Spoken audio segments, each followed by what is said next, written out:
Welcome, everyone, to the Lost Lowdown, podcast number 13, with your hosts, Claude and Justin. What's up, everybody? Woo! We are so glad to be back and recording, talking about new episodes. Obviously, Season 3 has started. We're all ready for more mysteries and more unanswered questions. And one of the unanswered questions you might be asking yourself is why this is podcast 13. When our last podcast was number 9. Well, folks, there's a reason that you'll find out shortly. All will become clear in time. Yes, in time. We shall all find out the answers to everything. So, let's just jump back into it. It's been a while since we have had to do our usual, podcast format, like when we first started. Yeah, I hope I can remember how to do it. Well, we'll get back into our groove, I think. This one, we're just going to pretty much go scene by scene, I guess. Sure. Why not? Pretty much every scene has something interesting to talk about, so... Pretty much. Let's start with the title real quick, A Tale of Two Cities. Okay. Now, Tale of Two Cities, yeah. It is, of course, or maybe, a reference to the Charles Dickens classic. Of course, which was about the French Revolution. But I don't, I did a little research on it. I don't see the connection at all. On Wikipedia, they had somebody wrote that this episode was titled after the book, and I was thinking to myself, they share the same title, obviously, but is it really, from the book? Because I don't see any real references here. What do you think? Do you think there's any references to the book? Did you catch anything? Did you read anything that says that connects to this episode to the classic literature?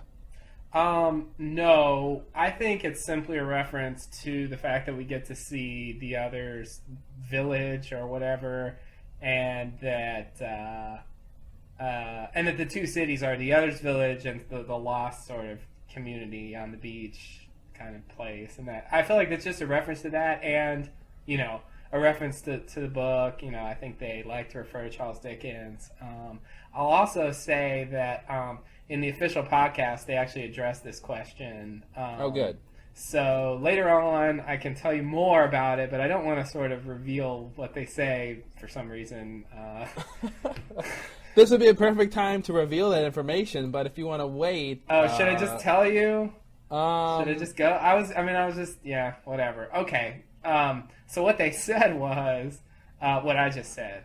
But additionally, so the two cities refers to the other place and the main the Losties Beach place. Yeah, they're and it's also, they said that they like Charles Dickens for various reasons. They said he wrote serialized stories, and people accused him of making up as he went along, and so they basically, and then Carlton observed or said that he didn't really think either place qualified as a city, and Damon said, "Oh, okay, so it should be maybe A Tale of Two Communities."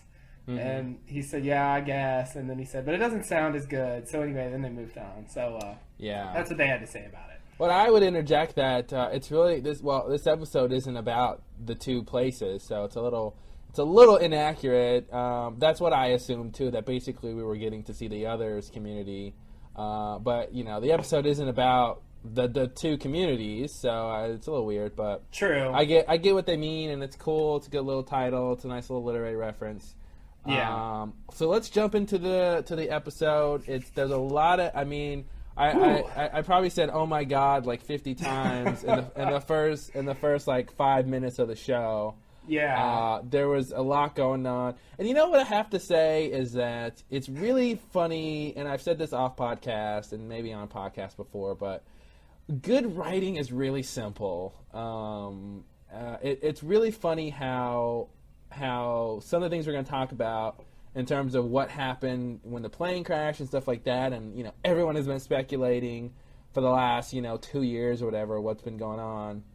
But when we actually see it, I just kept thinking, wow, that's really simple and direct, and it makes a lot of sense. Yeah. it wasn't crazy and this whole pre-planned thing and all that stuff. It was just like, oh, they saw this and they did this and now that happened, and it was really simple. And I really liked how simple some of the things turned out to be. But let's talk about it. First Please. scene is we see our new character Juliet. Mm-hmm. Getting ready for the book party, making muffins. She's crying. She's what's the song she's listening to? Oh, Downtown. Downtown, the classic song. I don't know who sings that, but I don't either. I've heard it. I've heard it so many times in movies and TV. But she's crying, trying to cheer herself up, and I guess we have to assume it's because of whatever happened between her and Ben, right? I guess. Ben being the old Henry. Right. You and know, the old Finley. He's always going to be Henry to me. I don't care what his name changes Well, to. you know what people are calling him now, right? Oh, God. Dude. I hate it. It's Benry. Yeah, it's so silly. People, that's the thing. I guess people are sort of like me. They want to hold on to Henry. Yeah. But they're not willing to incorporate completely, I think it's that people like to come up with stupid names, and that's why it's Benry. Oh, yeah, okay. I really think that's why. I mean, I agree. I want to still call him Henry. I want to call Tom Zeke. You know. Yep. I've almost adjusted to calling him Tom. Almost. I'm willing to call him Tom because that's his name, and I don't think no one else will refer to him as Zeke again. And and now that everyone's now that everyone in the show is calling Henry Ben, it's like I just got to get used to it. His name is I Ben. know. But it's hard. It is hard. It is hard. Because I've called him Henry so many times. I can't. Can I just request that our listeners, please, if you can help it, don't refer to him as Benry. It lessens us all every time. Every time someone says Benry, it lessens our community. Yeah, and we can't. I mean, we can't talk about BAMPs or batches or anything. Exactly. I thought about that too. I was like, well, can we bi something? Like now it's a BAMP and a batch and a. But no, that doesn't make any sense either. It doesn't make any sense, and it was. No, I guess we have to call him Ben. Because really, if you want to call Benry, you should call Tom Teak.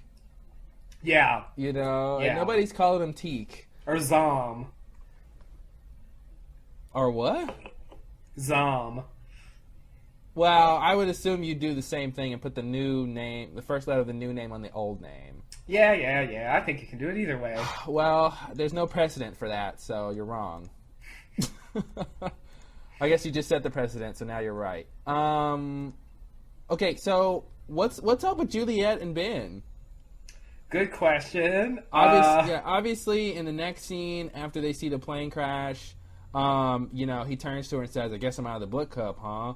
Yeah. Now, I wanted to back up a little bit and talk about some stuff before that. Oh, of course. That maybe will help to talk about that. So you mentioned that she's sort of crying and I don't know. I'm not sure if it's about Ben specifically or just sort of about the general situation or if it's just some sort of personal thing. I don't really know. It's her time of the month. Oh, yeah, that's not what I meant. But oh, that would be really crappy. I guess I got the sense that it was sort of because of Ben, but not directly. But anyway, I want to talk about this first scene that we get after she the book discussion burns the muffins. Yeah, I know you love this scene for one very important reason. You probably did 5 backflips watching this scene. I could just oh man, I just can't wait. I just know you love this scene. Tell us why you love this scene. Hey, I didn't say I did. So, the first time I watched it, because I'm really gullible when it comes to most things, and I just, even though it should have been sort of obvious to me that they were messing with us, I was still, the first time I watched it, I was still not I was still thinking I don't see how this is going to tie into anything. It didn't occur to me that they're basically pulling a Desmond from season 2. They're basically doing the same thing, and it just never popped into my head that that's what they were doing. So So I didn't pay attention much to the conversation in the beginning because I'm just trying to figure out what's going on. You're like, okay, get back to Lost here. Yeah, I know. What is this crap? So yeah, but when I watched it again and actually listened, especially once you know who Ben is, it makes that scene sort of interesting, I think. So, so this is a book club meeting. So now we know what the others were doing when the plane crashed. And it's much more mundane than I ever would have guessed. Yeah. Having a nice little book club meeting. I guess it's a little combative, but so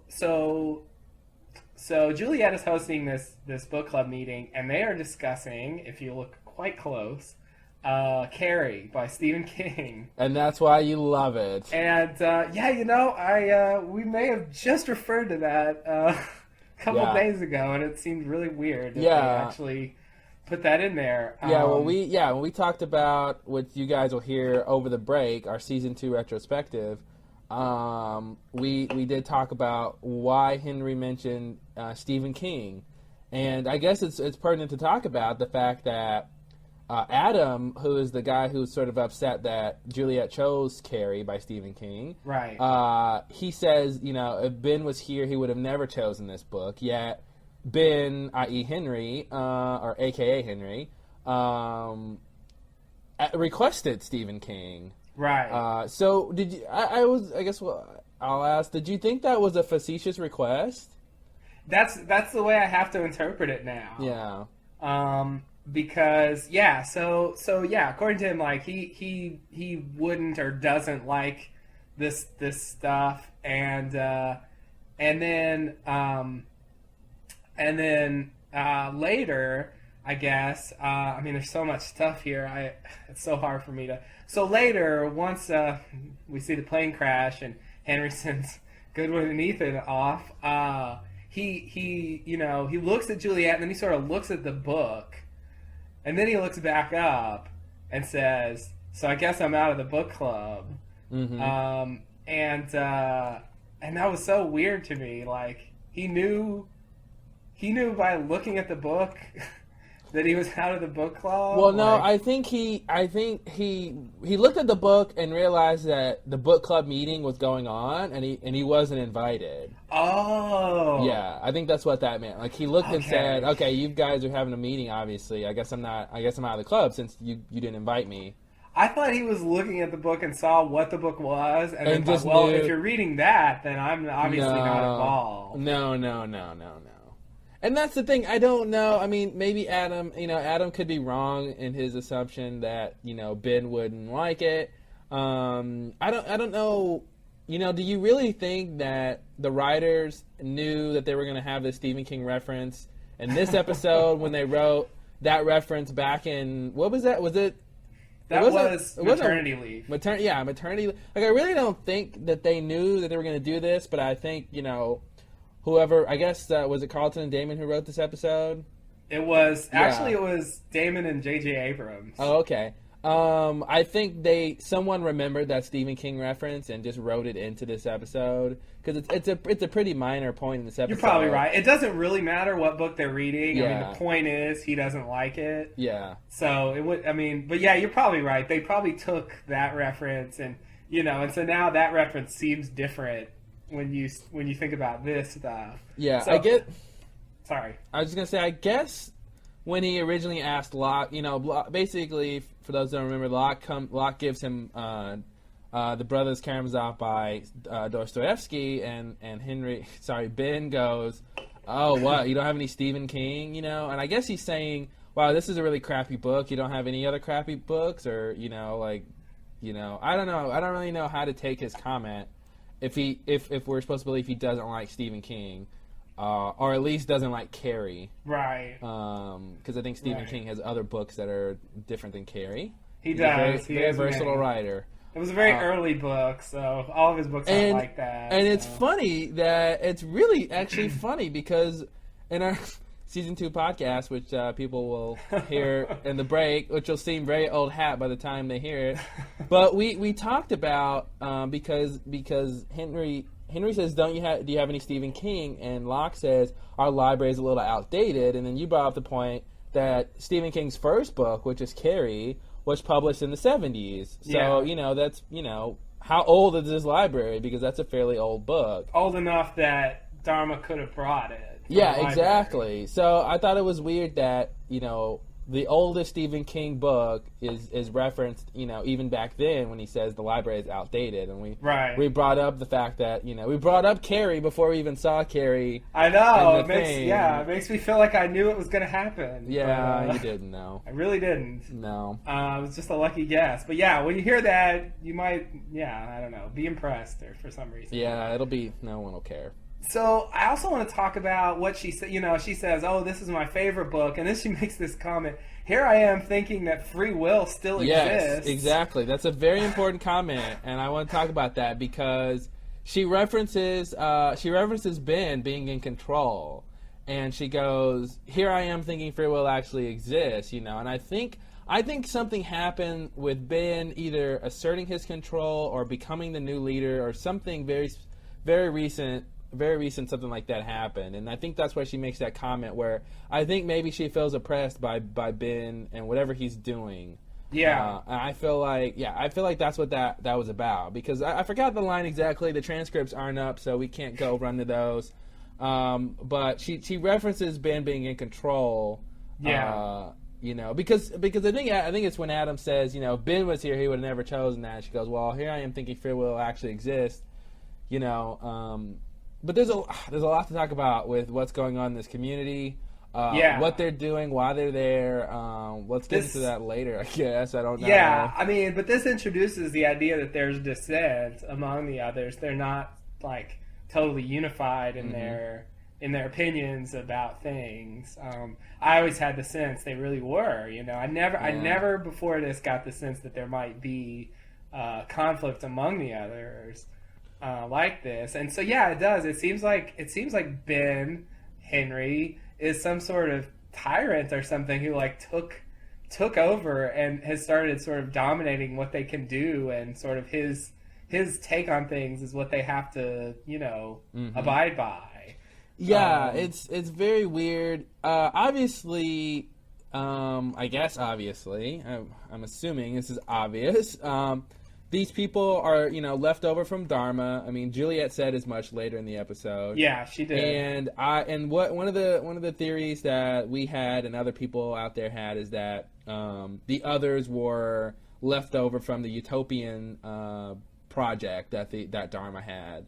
They had. Yeah. Did we have that theory? We definitely had that theory. Okay, I didn't remember that. Like, that's something I just thought of after this. I remember. I remember saying that in one of our early podcasts. Oh, okay. That they could be there because the polar bears being on the island was we thought was because they had the zoological research on the island. So why would there be other people on the island where they had people on the island for the utopian project? Right. Well, I had sort of assumed that they were just scientists working in the places and that. But, if you think back to the orientation video, he does say right at the end, utopian social, and then he sort of cuts out. And so it's definitely, and the fact that it cuts out there, too, makes me think that's definitely what we're looking at here. Definitely. This little, area that they live in, these houses, it definitely seems like they're trying to experiment with, creating some sort of utopian society. Definitely. And I guess, we have to talk more about the others and like what that means. How did it go from part of the Dharma experiment to all by themselves? Yeah, there's too much to talk about. Yeah, so that's one question, but that definitely seems to be the case now. So, let me ask you. Have you read Carrie? Yes. Okay. I have. Now Adam refers to it as religious hokum. Yeah. And he, it's funny because he goes all over the place with his rant. Like he says religious hokum, then he says it's science fiction, and I'm really confused about. I would buy it science fiction. Do you get his reference to it being religious hokum? Not really. I guess maybe there's some sort of religious allegory in there that I don't pick up on just because I'm not that well versed in religions. But I do know, like, Carrie's mom in the book is a religious fanatic. Okay. And she sort of she does all this stuff to Carrie because she knows Carrie has these abilities and she considers them like satanic or something, and so she sort of, I think she locks her in a closet or something like that. She has a very abusive relationship with her mom because she believes she's evil because she has these telekinetic abilities, which is basically the subject of Can I say that seems very applicable to this show? I have to agree. Like the fact that the others might have abilities, or some of them might have abilities, and that Adam would be upset about reading a book where a character with abilities is subjugated and oppressed and everything. Right. I think that might be a valuable connection to what's going on here. Yeah. So that's interesting. I can agree. I mean, she does sort of get her. I mean, yeah. Basically, the story is she kills everyone on prom night after they sort of, play this huge joke on her where they vote her the prom queen and then dump this blood all over her on the stage. Mm-hmm. And then she just goes on this rampage and basically kills everybody. The lesson there is don't get Sissy Spacek mad. What? Don't get Sissy Spacek mad. Yeah. Oh God, everybody knows that. So, the book's really interesting. It's written with these like newspaper articles, and none of it's told in sort of the present tense. It's a pretty good book. I recommend it. Interesting. But religious hokum's weird to me. I mean, there's definitely a religious element to the movie, but maybe there's some sort of reference to maybe like some of the story elements could be seen as being pulled from religious stories or something like that, and it's something I'm just not knowledgeable enough to pick up on. That would be my guess about what he means, unless he's just specifically referring to the mom. It's the best I can do as far as that goes. Okay. It has been a while. I mean, I read it many years ago, but it's pretty good. Maybe he was just ranting. I don't know. I mean, obviously he was just ranting, but maybe he was just making up stuff as he goes along. But anyway, at the end of this book discussion scene, at the height of the argument, we get this apparent earthquake, right? Which I counted lasts for 13 seconds. Oh, really? Yeah, about 13 seconds, but pretty close to 13 seconds. And okay. I counted that specifically because obviously this earthquake is caused by Desmond not pushing the button. That's certainly what it seems. Yeah. And I wanted to know if that 13... Obviously, when we see the scene of Desmond not pushing the button, it lasts for more than 13 seconds. The quaking, right? Like the station shaking and all that. That seemed to be longer than 13 seconds, but... I don't know if it lasts more than 13 seconds. Really? I would buy it's close to that. I just watched that episode yesterday. I would buy it being 15, maybe. Okay, it's close enough. It's close enough to be accurate. So. It's full of I mean, he sort of runs in and he starts trying to type in the numbers. He gets that system failure, and it lasts. I mean, stuff happens for a while, but I have a feeling it's not a lot longer than that. Okay, well, I'll buy that it's pretty congruent. I'm not nitpicking that at all. Yeah. Well, it makes me wonder about the button not being pushed in the end of season 2. I mean, I guess we didn't really see, but it didn't seem like that caused an earthquake. Didn't seem like it, did it? And the button was not pushed for longer in the season 2 finale than when Desmond didn't push it. Yeah. Because more stuff was destroyed in the hatch.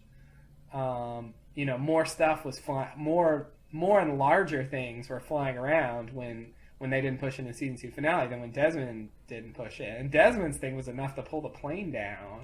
Well, we didn't see... I don't think we really saw outside of the hatch while that was going on until after the failsafe had gone off. True. So, I mean, no one mentioned an earthquake. You'd think when Charlie came to talk to Claire that she would have did you see the color in the sky and the earthquake? Right. But they didn't mention that, probably because they hadn't read in the beginning of this episode yet. So they didn't tie the earthquake together. But, whatever. Sadly. Minor point. Anyway... Let's talk about this earthquake. The next scene is when they run outside and they start looking around to see what's going on. Mm-hmm. I mean, usually when an earthquake happens, I've never been in a real earthquake. I've been in a very couple small tremors, but usually you don't run outside looking into the sky. That's usually what you don't do.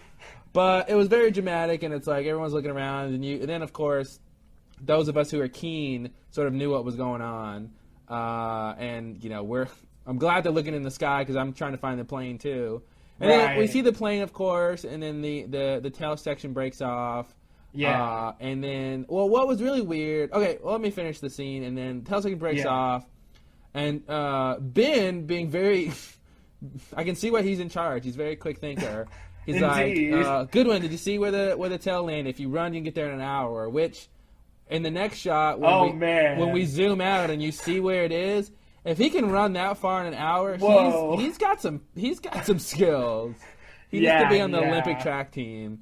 Yeah, and as I recall, he actually was supposed to have gotten there in like 15 minutes or so, if I remember right. Didn't she say he came running out like 15 minutes after the crash, or 10 minutes, or something like that?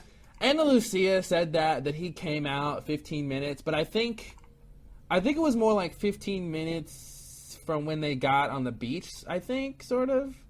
Not from when it crashed, though. Okay. I mean, not that I think there's a 45-minute difference there, but there's a little incongruency right there. Yeah, and even an hour is a long way. God, if you look at it seemed a very long way away. Yeah. I mean, that's the thing. They can't have it too close, or it's like, why didn't anyone find this place? Yeah, and the shape of the island is very interesting, and I hope people online do their crazy magic and draw a really good diagram of the island, because now I'm sort of confused about where the north side of the island because I mean, if the tail landed on the north side, then is where the others are still on the north side, or is that supposed to be the east side? And I couldn't, the way the island was shaped, it's hard to tell. Yeah. And we kind of had a place where it went in. Yeah, it had this inlet, and then and we were looking at it diagonally because the south side was weird. Anyway, he tells Goodwin to go to the tail section and Ethan to go to the fuselage. And what was interesting was, I mean, I guess it's just a writing thing, but he tells Goodwin to go to the tail section, then he tells Ethan to go to to where the fuselage landed, and he said there might be survivors, but he didn't say that about the tail section people. I guess maybe because they knew that it fell in the water, so he didn't really think there would be survivors or something. I'm not sure if that was just a writing thing where he meant that both sections could have survivors. Maybe that's what I thought he meant. Okay, but, I see what you mean. Yeah, and then he, then he tells them, okay, make up stories if they ask questions, be quiet if they don't.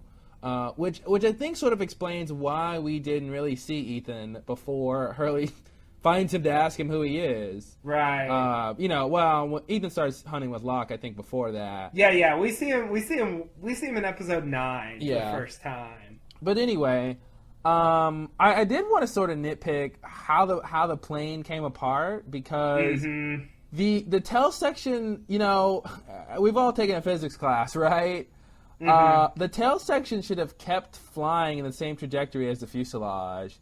But if you notice, once it breaks off, it just sort of starts dropping straight down. And I don't know if that's supposed to be explained with some sort of air pressure thing, like maybe, since it was, an open area, since it broke off, that it was catching the air that it was, flying into, which made it sort of stop going forward and go more down. But it just sort of dropped straight down, which I thought was very strange. But, I'm not a physicist, but I thought that was very strange how it yeah, I know.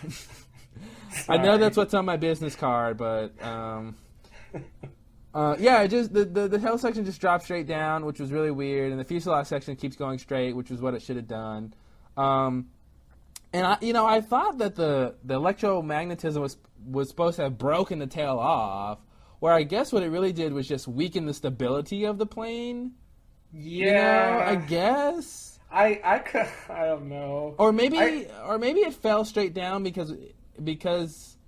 But see, that's the thing. It was off, though. It wasn't, the magnet wasn't charging anymore. I was just trying to think, maybe the tail section was flying down because it was being drawn towards the magnet, but the magnet, it was off. Yeah, and the magnets, I mean, it's over more by where the fuselage is. Yeah. Than the tail section. So I would expect it to really pull the fuselage more. So yeah, it might just be a simple error on their part.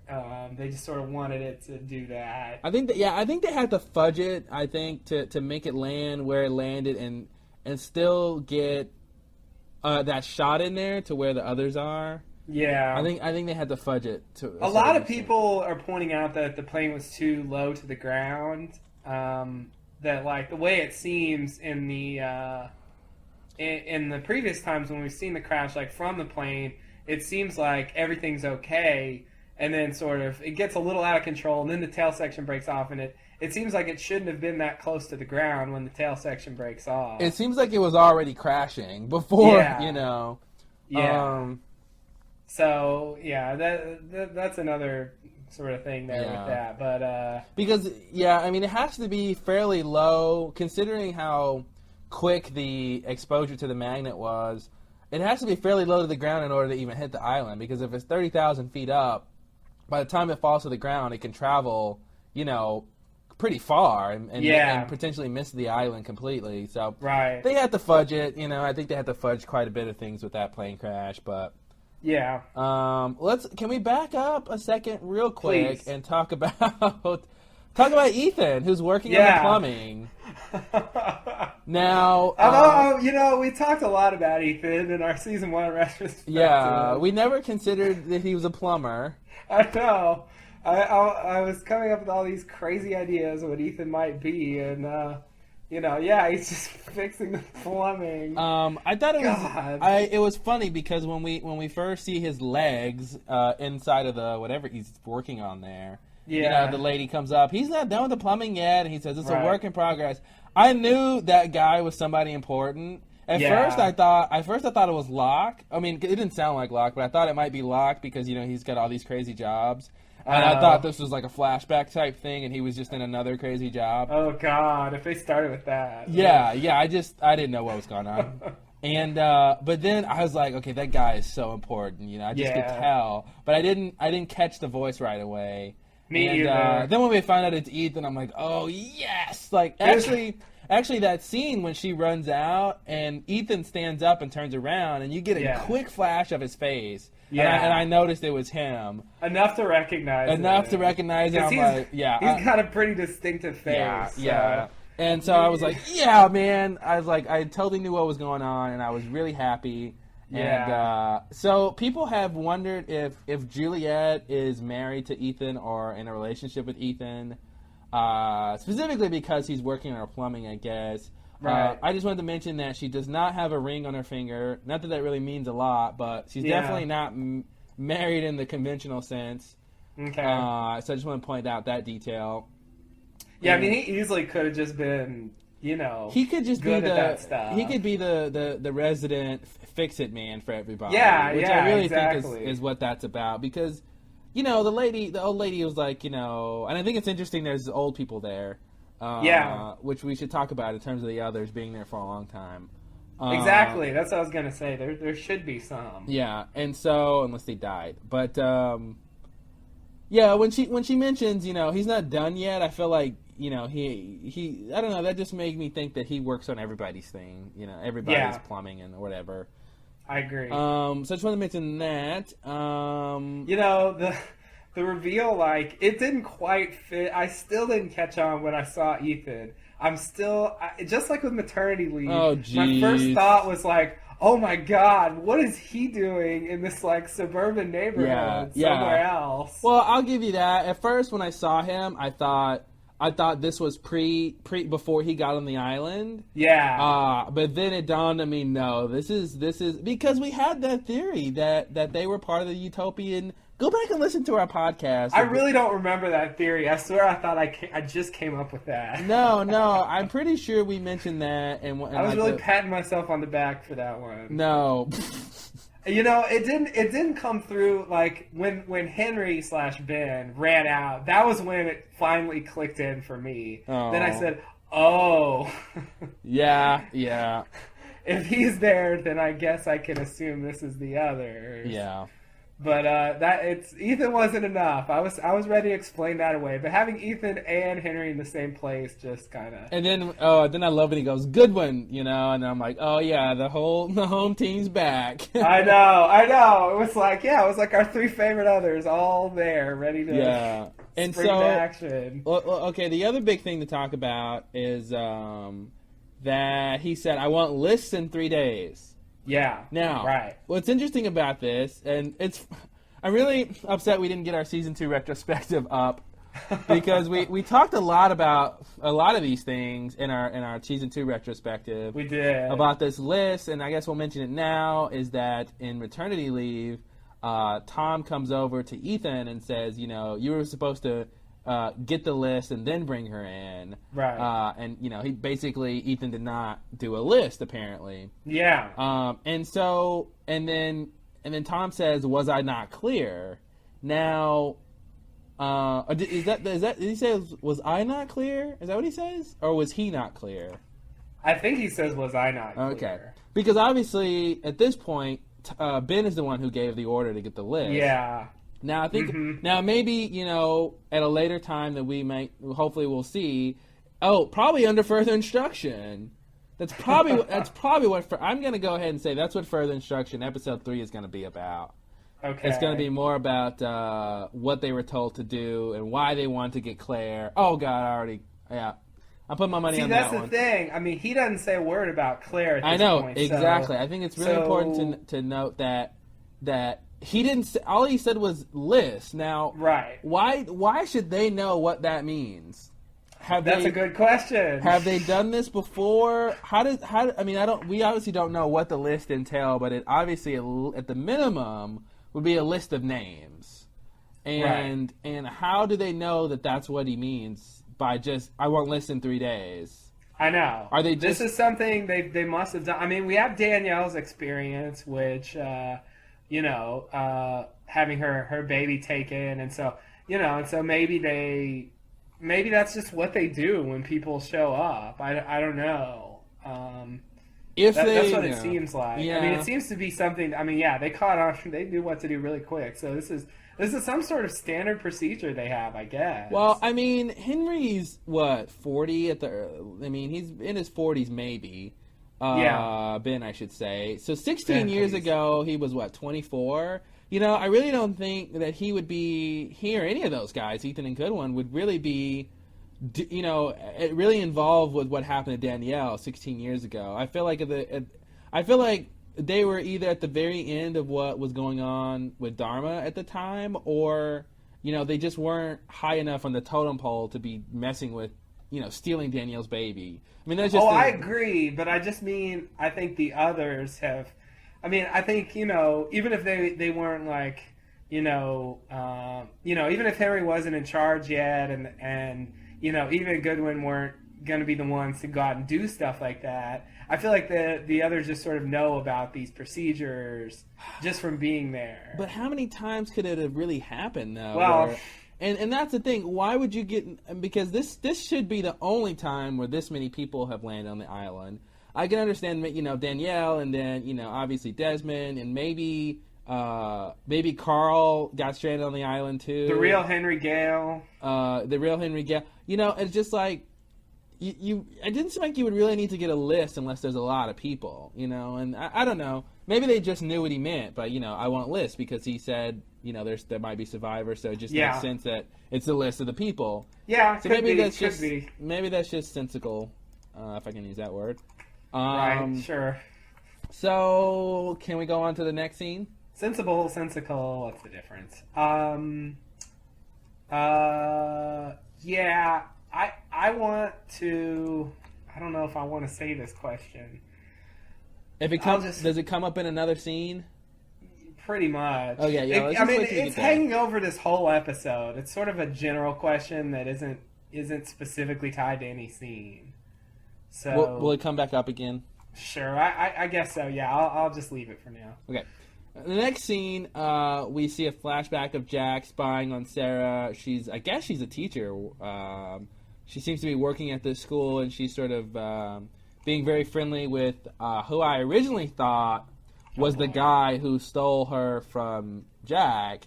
But but upon further review, it just seems like one of her coworkers, and they're just having a good time at school. And then we go back to the present, and Jack is trapped in this room. Right. And I really love when he walks into the glass, because as other people I have read, thought it was a force field. Oh. And I loved it because I was like, oh my god, there's a force field. Oh god. And then obviously it was a piece of glass, but right. for that half a second, I really was enamored. Force field, yeah. Because if that was a force field, this show was gonna go real crazy, real quick. I know. That would have been. I don't know that. Wow. It never even occurred to me that was a force field. Well, he hits this invisible wall, and I'm like, whoa. I watched too much Star Trek. What can I say? But he hits this invisible wall, and I was like, oh my god. And then we get the other shot, and then it's obviously a piece of glass. Yeah. I guess can we talk about this room now, or should we talk about it later? Oh. Let's talk about Why not? Let's talk about it later, because in the couple scenes, there's a big thing about this room I want to talk about. So we'll get on the room later. Oh god, it's so hard. I know, it's hard. There's so much going on, guys. Bear with us. Okay, please. In the next scene, Kate awakens with Tom. They're in the shower room. Now, I guess this is the best place to go ahead and say Kate is not a mole. Yeah, no, she's really not a mole. Because in here, and some people might be like, well, why isn't she a mole? Blah, blah, blah. And one of the things I want to point out why she's not a mole is because she doesn't know where she is. And then, I feel like she would have seen that place before if she was one of them. And plus, she asked Tom, where am I? Mm-hmm. And he's like, I'm going to tell you that, Yeah, their exchange makes it pretty clear that they don't know each other. Yeah. And that, she's in a situation she's not familiar with, and she's afraid, and, all the things that shouldn't be the case if she is a mole. And exactly. I never believed it, but yeah, it's pretty much clear. It's pretty clear. Now, if every scene she has with another, none of them indicate she is one of them. Yeah. At all. Now, if she turns out to be a mole, then they're going to have a lot of explaining to do, but... Yeah, she better not be at this point. So, one of the things I want to point out was, she says, I'm not showering in front of you. And he goes, Kate, you're not my type. Right. And I'm thinking, yeah, right. What does that mean? What's his type? Young and attractive isn't his type? I didn't know what that line was supposed to be. Yeah, everyone on the bulletin board said the same thing. Not his type. And then, not that Kate's all that, but I'm just saying. And then, if she was his type, he would have stayed to watch her shower. That's, that's the implication. No, I thought the implication was just that you're not my... I mean, if you were my type, then I'd be more understanding of you saying that. But you're not even my type. I wouldn't even care if I did watch you. But I won't. I feel like he didn't mean if you were my type, then I would stay here. I thought he just meant not only am I not going to stay here, but even if I did, I wouldn't care. Yeah. Okay. That was the way I took that comment. Mm-hmm. So, I don't know why I wrote this here. Tom seems so different now. He seems so affable. He's a jolly old man now. He was so evil in the season 1 finale, and he's compared to Ben. He's just I don't know. He's quite jovial. So. Yeah. Well, like Ben said, he's nothing. He's no one. Yeah. In season 2. All right. So Kate showers. Blah blah blah. The next scene, Sawyer awakens in the cage. He sees Carl, who is the boy across in the other cage. Now, let's talk about Carl for a sec. A lot of people think he may have been planted there, that he's a mole. Yeah. I, of course, don't think he was a mole because he didn't get any information from Sawyer before he sort of, if he was a mole, left. Right. He basically asked Sawyer, I guess this is later. I guess we're jumping ahead, but... he asked Sawyer, I guess, should we wait? We'll talk about it now. It doesn't make any sense. So he asked... that's the problem I have. It's hard to go scene by scene when scenes get split, but... Yeah. Carl says, how long is it to your camp? How many days would it take to walk there? What are the people like? Which I think was a big, interesting question. What are the people like? And I think both of those are things that if he was an other, he would know. And so obviously if he was an other and he was a mole, he would be fishing for information maybe. But after he asked them these questions, Sawyer doesn't answer them, and he, escapes. He basically and frees Sawyer. Yeah. And there wouldn't be any point in doing that, because if you're going to be a mole, you want to be a mole to get information, to see what somebody knows, gain their trust. But before he can do any of that, he escapes, and we never really see him again except for that next scene when he apologizes. So it doesn't make any sense that he was a mole and planted there. I don't know what he was. I don't know if he landed on the island too somehow, or if, to me that seems to be what it was. Like he just landed on the island or something. And he's just been stuck there. I mean, it seemed really, when he escaped, it seemed really weird. Like he just sort of, maybe he's from the tail section. It seemed like he was just like, oh. I guess that's possible. Yeah, I guess he's young enough to be a kid that would be taken. Yeah. He looks like he's like 16, maybe. I don't think they only took kids, because there weren't that many kids. That's true. They didn't only take kids. Maybe, but why would he be locked up and no one else? I don't know. Yeah, I know. It's not like we didn't see any Cindy or, the teddy bear boy. Teddy bear boy, yeah, no kids at all, actually. Yeah, I at this point I'd have to assume that he was from the tail section. Yeah, okay. That's something that really makes sense. I'll take that provisionally, but it was really weird when he escaped. It just seemed out of nowhere. All of a sudden, he's just like out. It seemed very contrived. Now, when we first see him, he's got his back turned to us and to Sawyer, right? And he does look like he's doing something. And then later he has this like paperclip thing or whatever tool he fashioned to pick the lock. I'm assuming that's what he was doing the whole time. He was fashioning that little tool to escape. Yeah, I'll buy that. But what's weird to me is that they make him apologize for involving Sawyer. Yes. It's very interesting, this whole thing with Carl. I was wondering what the apologizing was supposed to be. It's a very like moral thing to do, I guess. Mm-hmm. And maybe I was thinking it's sort of, if anything, this whole thing was a lesson for Sawyer, maybe to not try and escape. That was the meaning. But I don't know why they make him apologize. I think it's a very weird thing to do. Why should they now? Are they making him apologize for his own sake or for Sawyer? You know what I mean? I don't think I do. Can you explain further? Is the reason that Tom and them made Carl apologize to Sawyer, was it for Carl's own goodness and well-being and the fact that he needs to, say that to him? Or was it because Sawyer really deserves an apology? I got the sense it was for Carl. Okay, that it was for Carl. Okay. More than Sawyer. Yeah, that's what I was thinking. But it's weird because they don't. Sawyer doesn't have to apologize for any, and he didn't have to apologize. He had to apologize for involving Sawyer. Exactly. Yeah. Exactly. Basically, he didn't. Yeah. He basically apologized. Well, that's the thing. He didn't have to apologize. Maybe we should just assume he already apologized for trying to escape, and now he has to apologize for involving Sawyer. But yeah, at least from what we've seen is he only apologized for involving Sawyer, not for escaping, but just for involving Sawyer, which seems to mean it's sort of about Sawyer. But maybe because escaping is a bad thing, and so he sort of made Sawyer do a bad thing, and so I don't know. It definitely made me think it was some sort of test or something. Some sort of thing they were doing. It was really weird when Sawyer ran into Juliet and she shot him with that thing. Yeah, the little taser. It's like a little taser thing. Yeah. Well, taser that shoots. What was really interesting, and I think part of the reason people think that Carl was a mole is because he tells them specifically to run that way. Right.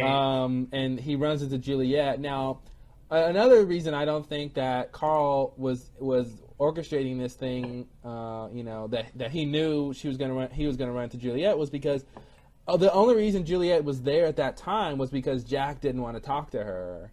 And if Jack was being sensible, I say that because of nonsensical. I know. You know. Anyway, if Jack was being more sensible, he would have stayed and talked to Juliet, and she would have basically been there talking to him when Sawyer was going down that path to escape, and she wouldn't have been there. So I don't think, obviously, Carl knew that she was going to be there, and I also don't think it was weird that Carl told him to run that way when ostensibly Carl would want Sawyer to take him to the beach where the Losties are. Yeah. And Carl obviously didn't know where that was. So Right. I don't know what he thought he was going to do. I mean, if you guys run in different directions, you're most likely going to not be able to catch up with each other or get back together. So I don't know what he thought he was going to do. I don't either. That's why it was very weird. I don't know that he's a mole. I don't necessarily believe that because you're right. It doesn't quite make sense, but it just didn't for a real escape attempt. It just so many things about it just didn't seem right. Yeah, and he gets caught very quickly. I mean, obviously the siren goes off, which I thought was really weird. Yeah. The siren goes off, but then what was I going to say? He gets caught very quickly, and why was he in the cage anyway? They don't put him back in the cage, Yeah, yeah. And why didn't he escape before? Like, why did he choose that time? 5 minutes after Sawyer gets there, he chooses that time to escape. That's the thing. It makes it seem like it was a setup, but then it doesn't seem like it's a setup. So yeah. What are you going to say about that? I don't know. Let's go back. I wonder if we're ever going to see Carl again. I think we will. I think Carl is dating Alex. They're engaged, and the whole point of this show is to see if Rousseau's going to approve. Oh yeah. No! It's will you? I don't know. Trying to make a reality show out of it. To the local drive-in, and then that's why they locked him up. And... Yeah. They were necking at the drive-in. Okay, so let's go. Got her an ugly corsage for the annual ball. Anyway, let's go to the scene 8, more or less, when Jack is in the cage and he sees the chains. Yeah. Above the table, and he starts pulling on them for no apparent reason. Exactly. I don't know what he was trying to do. I'm gonna pull this chain off the ceiling. It's usually when I see a chain embedded in concrete, I usually pull on it. I pull on it because it's therapeutic, and it really works the biceps and the trapezius muscles. No, I don't know what he thought he was gonna do. I really think. It just seemed to me the writers didn't know. He basically needed to do something defiant and cause a scene. Yeah. And it seems like that's the best they could do. Yeah. I mean, in a room like that, besides kicking the glass, which would have been pretty futile, or just as futile, I guess, as pulling the chains, but there's not much he could have done to sort of cause a scene for her to come in and try to calm him down, and and plus he still needed to be defiant and do something when she's telling him not to. Right. So I guess that's the best they could do was pull on the chains, because it was weird. He was pulling on it what would he have done but pull it out of the concrete at the top? I originally thought, I know. How would that help? Yeah. There's a lot going on with this room I want to talk about. And I guess we should talk about it now. Why not? Now? Okay. Sorry. Yeah, we're already in the room, I guess. Should we talk about the room real quick? Why not? All right. Okay. This station, the Hydra station, which I'm glad we got another station and another little logo to fixate to love. So this station is at least partially underwater. We can say that, right? Yeah, well, Juliet says it's underwater. Well, I say partially because the logo that Sawyer sees when he's in the cage looks like the Hydra logo. And maybe it's not. Maybe he's at a different station. But I think Juliet, gets to the surface too quick for it to be an entirely different station. Right. So it seems to me to be the same station. It's just that part of it is underwater. Okay. Yes, I agree with that. Because I thought you meant it was partially underwater, but you mean part of the state. Yeah. I meant the station is partially underwater. Well, right, but I interpreted that to mean that never mind. I interpreted that to mean the whole station was partially underwater. Not that part of the station. Technically, that's true. I mean, yeah. I mean, you can interpret it like that. It's a little inaccurate, but that's true too, in a sense. Well, can it be? I mean, the part Sawyer was in wasn't underwater at all. Yeah, but the part Jack was in was underwater. So part of the whole station is underwater. No. I thought you meant the whole station was partially underwater. As the if whole it's station. It's like flooding a little bit where Sawyer is, and like it wasn't all the way up, but it was the whole station. Like that's how. Never mind. Okay, wow, we'll edit that out. I just had to explain what I thought you meant. Anyway. Yeah. Anyway, so obviously only that part where Jack is or whatever is underwater. Now I just don't get it. Okay. He says, "Oh, we're in an aquarium. These chains, blah blah blah, used to lower fish onto the little table. Dolphins and sharks. Mm-hmm. Which I think sharks are fish, but dolphins aren't. Dolphins aren't. Dolphins aren't. They're mammals. Sadly, I cry about it nightly. I'm sorry. I didn't mean to. I meant. Yeah. Okay. But I just don't understand how that works. Okay. What? If that whole area, okay, the room that Jack was in, the room that Juliet was in, and that hallway, that's all we've seen that could potentially be underwater. If that's all underwater, I just don't get it, because that table looked like a diagnostic table, like if doctors are going to work on the dolphin or whatever like that. I mean, I'm assuming that's what that's about, right? Like, it would lower them on the table so they could do something to it, right? That's not... Oh yeah, maybe that is what that's about. Okay, well let's go on this theory that's what it's about, because I don't think it holds, because I don't understand why if the room where Jack is in is supposed to fill up with water. I mean, there's a glass there, so one of those rooms is supposed to fill up with water, one if not both. And because he claims he's in an it's an aquarium. Then maybe so it seems like the room that he's in fills up with water and there's going to be stuff in it. Yeah. Now I just don't understand why. If it does fill up with water, why? I mean, I'm not a veterinarian, so I don't know, or whatever. But why would it fill up with water if that's where you're going to be operating on the dolphins? Because you're going to have people in there. And then if it does fill up with water, why is there an intercom in there? If it does fill up with water, why is there a speaker in there? And in the other room, there's like this control panel switchboard thing for the speaker, and there's a camera. So I feel like the part that Juliet was in stays dry, as long as that door is closed, I guess. Mm-hmm. And then the part that Jack was in fills up with water, maybe. But it didn't really add up to me. No, but I mean, the part Jack was in had an intercom in it. I know, that's what I'm saying. It had an intercom in it, so... I mean, I guess if it fills up with water, it doesn't fill up all the way or something. I mean, that doesn't make any sense. Yeah, no. I mean, whenever I've been to an aquarium, it fills up with water above your head. Yeah, and then if it fills up with water, it wouldn't have that hatch door, that like bay door right there. Usually if you're gonna get in an aquarium, you get in from a top. You don't like have a door there because you open the door, the water's gonna come out. So anyway, I didn't really understand how this station works. Even in the hallway, when you open that one door, water floods in there. I mean, what is that about? Yeah. And then the little emergency button, I understand why it's there now, but it just, the way they set up this station, the underwater part didn't make any sense to me. Yeah. I mean, I think I assume that the table was moved in there and that it wasn't there originally, that they just put it in there for Jack or whatever. That it wasn't a part of the room originally.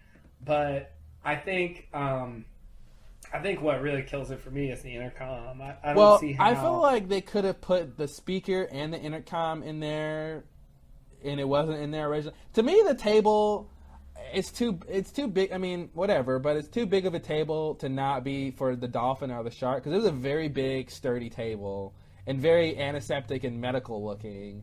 And it's like if they just wanted to put a table in there for Jack, it didn't seem like that's the kind of table they would just go grab. So at the very least, Dharma had a table like that, and with the chains above it, that looks like they were going to use those to lower the dolphin on that thing. Now I don't know how the dolphin would get in there, because that's too small of an area for a dolphin to be in for any long period of time. Yeah. So I just don't get it if they like put the like maybe that table you can wheel the table around or something, and so they have a place where they put the dolphin on the table and then they move, but that doesn't make any sense. They move the table in there and then I don't get it because the chains were at the top and it didn't make any sense to me. What would you even use the chains for? I mean, obviously you'd use the little chains to lower the dolphin on the table, right? But then where do you get the dolphin from? Like, where do you get the dolphin from? How does the dolphin get into the chains? Oh, you put it in. You put it in the chain. But how? From where? How do they get the dolphin into the room? Through the top. What top? Through the top. What do you mean? There's a top? You did when he looked up. Wasn't there a way to like get in? See, from the top? I thought that's what I thought. I thought that little chain system could like pick a dolphin up from wherever the tank is and then bring it into that room. I guess that's what we're supposed to believe, and maybe that's why Jack was pulling on it because that part is movable or something. But it didn't. It looked like concrete to me. It looked like the chains were stuck in concrete and it wasn't going to move. And that part, nothing up there was movable. But maybe that's what we're supposed to think is that it's like a mechanical system that can move, and so that top part comes off, and that's what you strap the dolphins to. Maybe that's what it is. Okay. Because otherwise, if the ceiling part doesn't move, if none of that where the chains are moves, then you can never really get the dolphin in there. It defeats the purpose of having something to carry the dolphin if you're going to bring the dolphin in there to... Well, I mean, I guess what you could do... here's a bad plan. Okay. Take the dolphin, right? And this is already pretty tough, but just carry it down the hallway, right? Yeah. And then, like, put it, through the door, put it in there with no water, right? Uh-huh. And just leave it there on the table, uh-huh. and then fill the room up with water. Okay. So that's how you could do it. So you don't even need the chains at all. Yeah, well, the chains are just there for Jack to pull on. For Jack to pull on. Yeah. Okay. I guess we'll just have to go with the fact that the thing Jack was pulling on moves, and it can sort of move to grab a dolphin. It's like one of those little dollar things, in a little place where you try to get the little teddy bears and little prizes with a little mechanical arm, No, okay. So basically, that little mechanical arm it's not an arm, but they strap it with chains and belts and stuff, and they grab the dolphin from whatever tank that's somewhere else, sort of close. Mm-hmm. It have to be close, and then they bring it in. They bring the dolphin and they drop it through the ceiling and lay it on the table and fill it up partially with water or all with water or who knows. And maybe over time, since this obviously hasn't been used for a while, it's to the point where it just doesn't move anymore. Yeah, and now why they have an intercom in there, I'm not quite sure. Now, see, that's a big problem. Like, you don't put an intercom in a place you fill up with water. Yeah. I mean, unless they just like, we keep putting dolphins and sharks in here and they all die. I don't know what's wrong. They keep dying of electrocution. I just don't know why. Yeah, and maybe the intercom hasn't worked in a long time because it got water damage. Yeah, I know. I don't know. Oh God. Yeah, that's. All right, let's move on. We've spent too much time talking about the intercom. But yeah, it's really weird whatever Jack is doing now. Why did he keep pulling up? He's obviously drugged up. They're all drugged up, but he's the only one acting crazy. Mm-hmm. It was funny. He goes, Juliet says, I'm happy to talk if you want to talk. And he goes, tell me what my friends are. And he just starts like yanking on the chain again. Right. And it's just like in season 2 when during the hunting party when Tom is talking and Jack cuts him off and says, hey, if you want to talk, you said you want to talk, so talk. And Tom is already talking and telling him stuff. Right. It's like Jack is so impatient, he's got to be the one in control or something. Yeah. And she said, I'm happy to talk, And he says, he yells at her, tell me what my friends are, and all you got to do, Jack, is come down and she will talk to you. Yeah, no. But he doesn't want to do that, which I get on a certain level, but I just don't understand, like, he's not doing anything constructive, but he's only pulling on it, and he only keeps pulling on it because obviously she doesn't want him to. Yeah. So it's just a defiant thing, but it was, and then he goes, "You think I'm stupid?" And I'm like, it's like, okay, you think I'm stupid, you think I'll come down from here, and then you're gonna talk, and I'm gonna listen. I mean, what was that supposed to mean? I know. Like, it's so weird. You think I'm stupid? If I come down from here, you're gonna tell me stuff I want to hear. What? Okay. That doesn't make any sense. That was weird. I don't know. So, do you have more? I mean, I do, but somehow I want to get to it later. Other stuff about this Jack situation. Oh yeah, there's other stuff we can talk about with Jack. So do you mind if we move to something else? Oh yeah, let's go. Let's. Do you want to talk about Jack's backstory? No. Oh, you want to talk about something interesting? Yes, I want to talk about Kate and Henry's breakfast. Let's talk about. I'd like to think it was a brunch, but okay. Let's talk about their eating of breakfast food. All right. I guess Ben. Sorry, he's Henry to me. I wrote Henry all over my notes. It's like when the new year changes. You know, when the new year comes, it takes a little while to write the new year. You know, it's. Yeah. I was writing usually write the old year for a couple of weeks before you get the new year down. So, yeah, it's a habit. I guess that's it. It's that's the key. I'll get to it a bit. I think I'm ready to deal with Tom now, but Ben is going to take a while for me to deal with. So anyway, whatever. Kate and Ben's breakfast / you're calling it brunch. I don't know. I don't know why do you say it's brunch? It just doesn't seem like it was in the morning. That's all, but whatever. Okay. I don't care what it is. I called it breakfast just because of the food. It just seemed like breakfast. It's probably breakfast. Okay, so this is right after she takes a shower. They give her this dress to wear, and then Tom leads her to where Ben is sitting there on the beach under this tent type thing, tarp, little awning. It's a little awning. Thank you, please. I was searching for the word. I figured you'd know what that was. That seems like something you would know. I spent a year in awning school. Yeah, well, that's strangely not why I thought you would know. So she goes up there, and then she sits down, and the first thing sort of that I notice is, Henry insists that she puts on these handcuffs that are sitting on the table. And then, she sort of puts them on, and then he's like, no, could you please just put them on tighter? Which than I that? loved because I was watching very closely when she put them on, and I noticed she didn't put them on tight, which is something anyone who's told to put on handcuffs, guys, if you're ever in a situation where someone tells you to put on handcuffs, go ahead and just put them on lightly, just in case you need to escape out of them, because that's what I was thinking she would do, and that's what she did. So I thought that was a nice little detail. Yeah, because she's crafty. She's Kate. She's born to run, and you got to watch out. So one question would be, why did he insist that she wear handcuffs? Because she's dangerous, and if you don't have 5 guns, you better watch out. Okay. I'm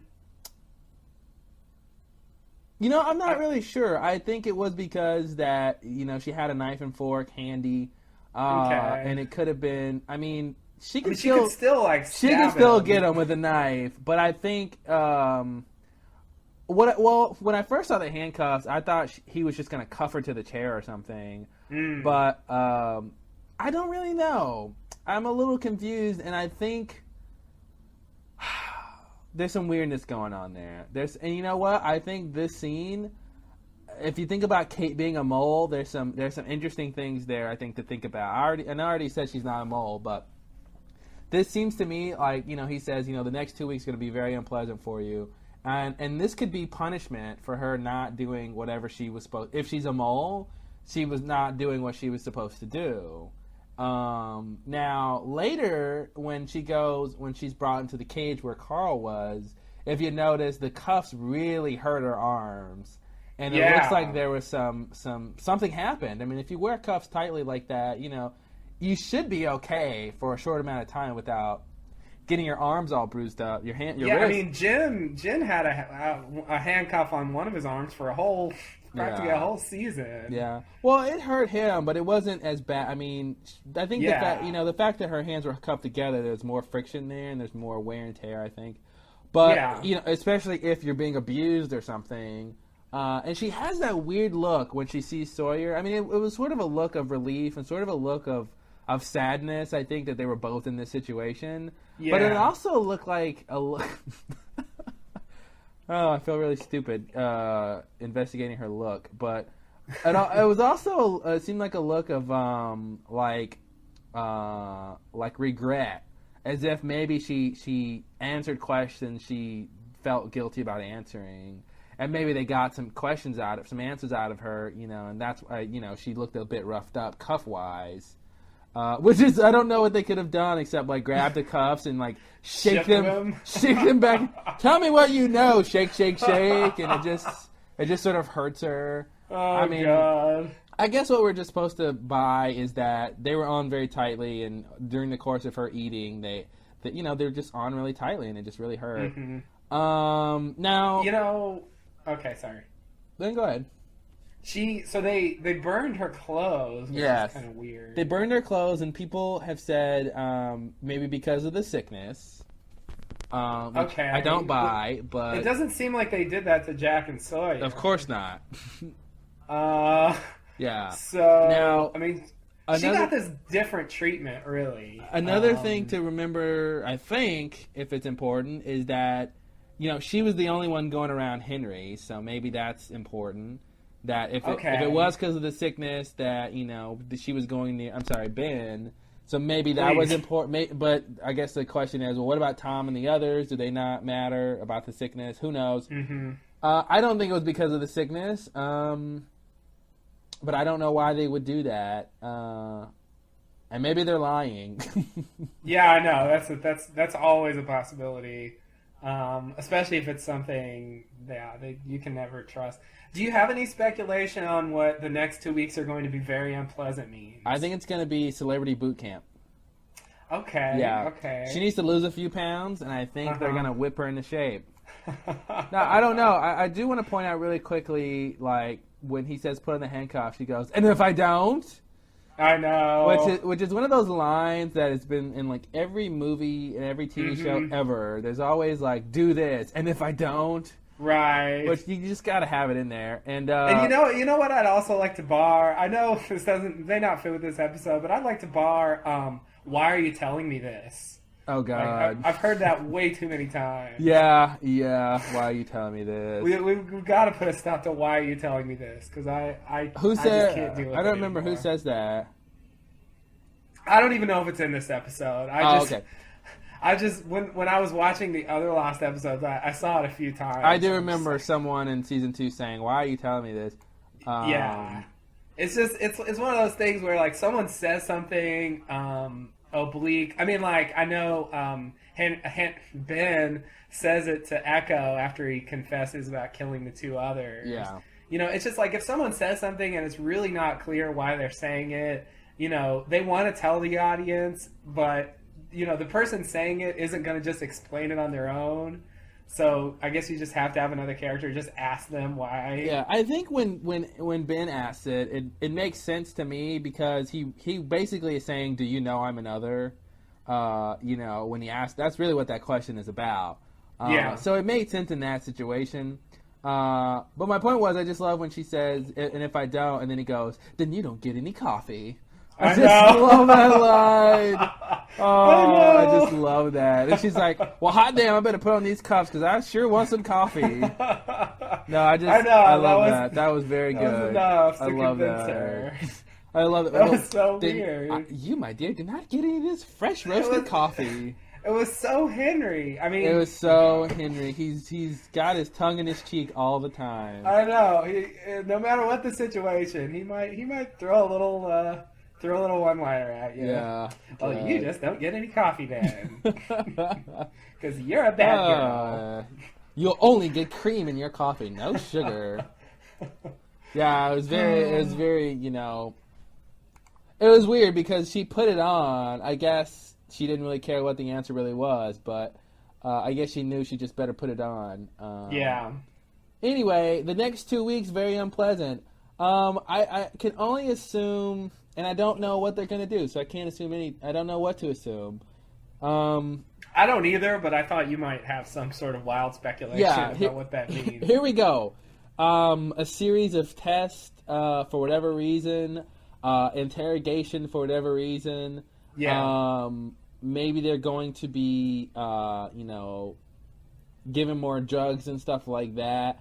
I mean, he says very unpleasant, and he always sort of, undertells what's really going to happen anyway. Yeah. And so I think very unpleasant means like excruciatingly unpleasant. Right. Plus, so unpleasant that he thinks having a nice meal with a fork and in a nice dress on the beach will be something to actually hold on to. Like, to me, that's not that. I mean, I know they're staying on the island, and that some of that stuff they haven't had in a long time, but yeah, the fact that she's going to be in such a dire situation that is going to comfort her means it's going to be a really bad situation. And I don't know about you, but having a weird, uncomfortable breakfast in handcuffs with like a creepy guy who was imprisoned in a station, I mean, to me, that's just not that comforting. It's not. I mean, he says, I wanted you to be comforted by looking at the same ocean your friends are looking at.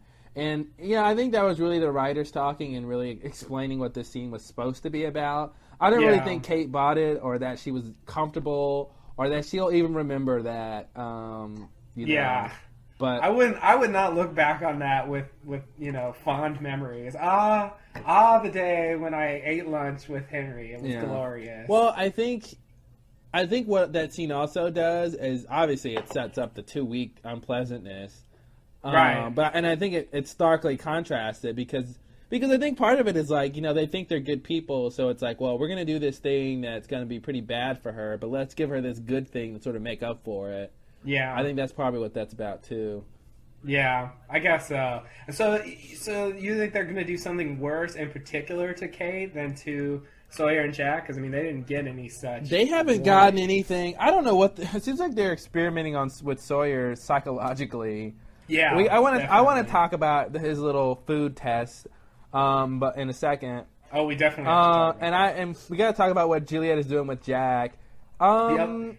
I feel like he said the next 2 weeks are going to be unpleasant. I really thought he meant for all of them, and maybe for. I did too, but just since he's saying it to her. Yeah, I know. He just said it to her, and I noticed, not that they tell it, they never tell each other things anyway, but I expected her, when she came and saw Sawyer, I expected her to say, Sawyer, I heard he said they're going to, the next 2 weeks is going to be blah, blah, blah. I expected her to say that, but she sort of didn't.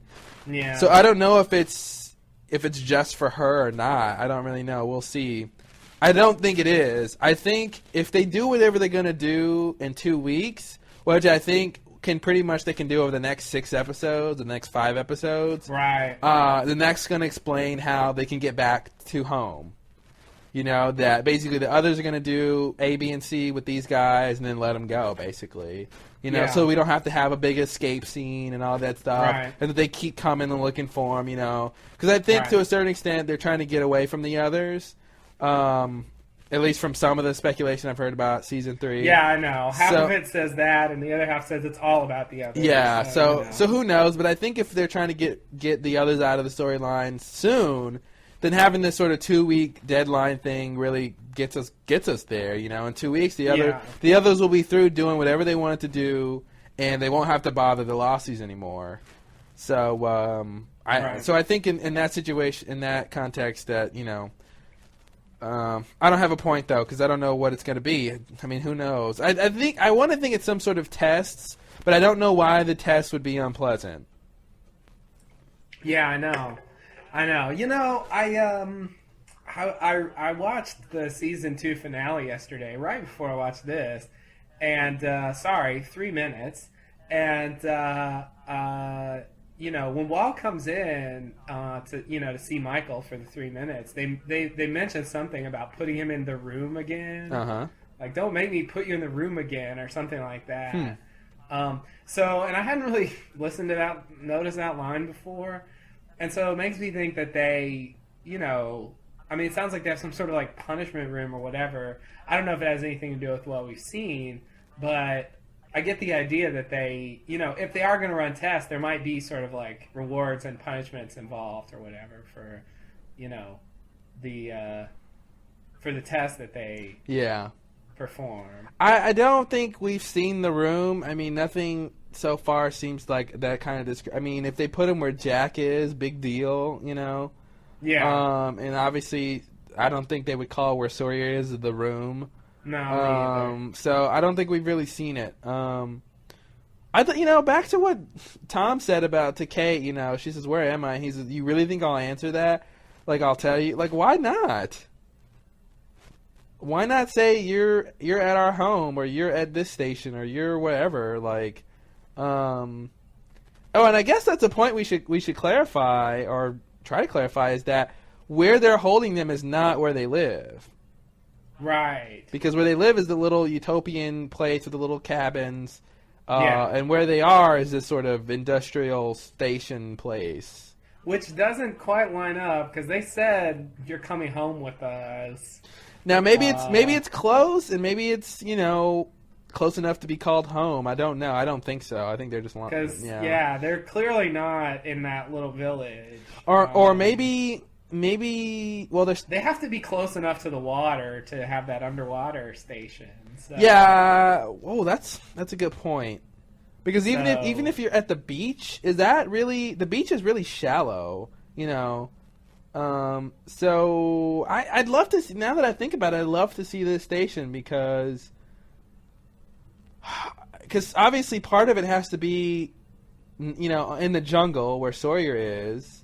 Mm-hmm. And then part of it needs to be underwater, which would mean it should be fairly far off from the shore to be significantly underwater, right? Yeah, I would have to be, I guess. Yeah. So what does that mean? Does that mean it's like a 2-part station, or like it's connected by a series? Maybe there's a series of underground, like there's like where Henry went to, when it got flooded. Like maybe that tunnel system leads back up to the top where Sawyer and them were kept. Yeah, maybe that's what it is. I don't know. Yeah, I guess that's what I sort of assumed back. When there was just speculation about an underwater station. I just sort of assumed that to get in there'd have to be some sort of tunnel. You wouldn't just sort of swim out there. Yeah. So, you don't think you have a Dharma submarine? No. Well, I wouldn't be surprised, but no, I just assumed there was some sort of tunnel system. So that definitely could be, what connects the connects the two, and where it can be far enough out that they're that far underwater. Yeah, I mean, what Sawyer was looking at when he saw the logo, that did look like some sort of tunnel. I mean, it was obviously above ground and not that big, but I guess I sort of assumed there was water in that little thing. And that tubular thing, remember that? Yeah, I do. Yeah, I just sort of assumed there was water in there for some reason. Yeah. But anyway, I just thought it was weird that he wouldn't tell her where she was. It's like at that point, why does it matter to keep that a secret? I mean, it doesn't really matter, but why does he? I mean, I don't see why he would tell her either. Well, because she asked. Yeah, but that's not a reason to tell. I mean, from his perspective, that's not a reason to tell her. I mean, Or at least like you're with us now, or I don't know, whatever. I get your point. Yeah, I mean, I agree. There's no reason not to tell her, but I can buy that he wouldn't tell her. Oh, I can buy it too. I just wanted to say something. Oh, okay. So we got to talk about Jack's backstory just so we get adequate coverage on this episode. It's a little bit of a yawner, but look, I guess we should talk about it because he I'm sorry.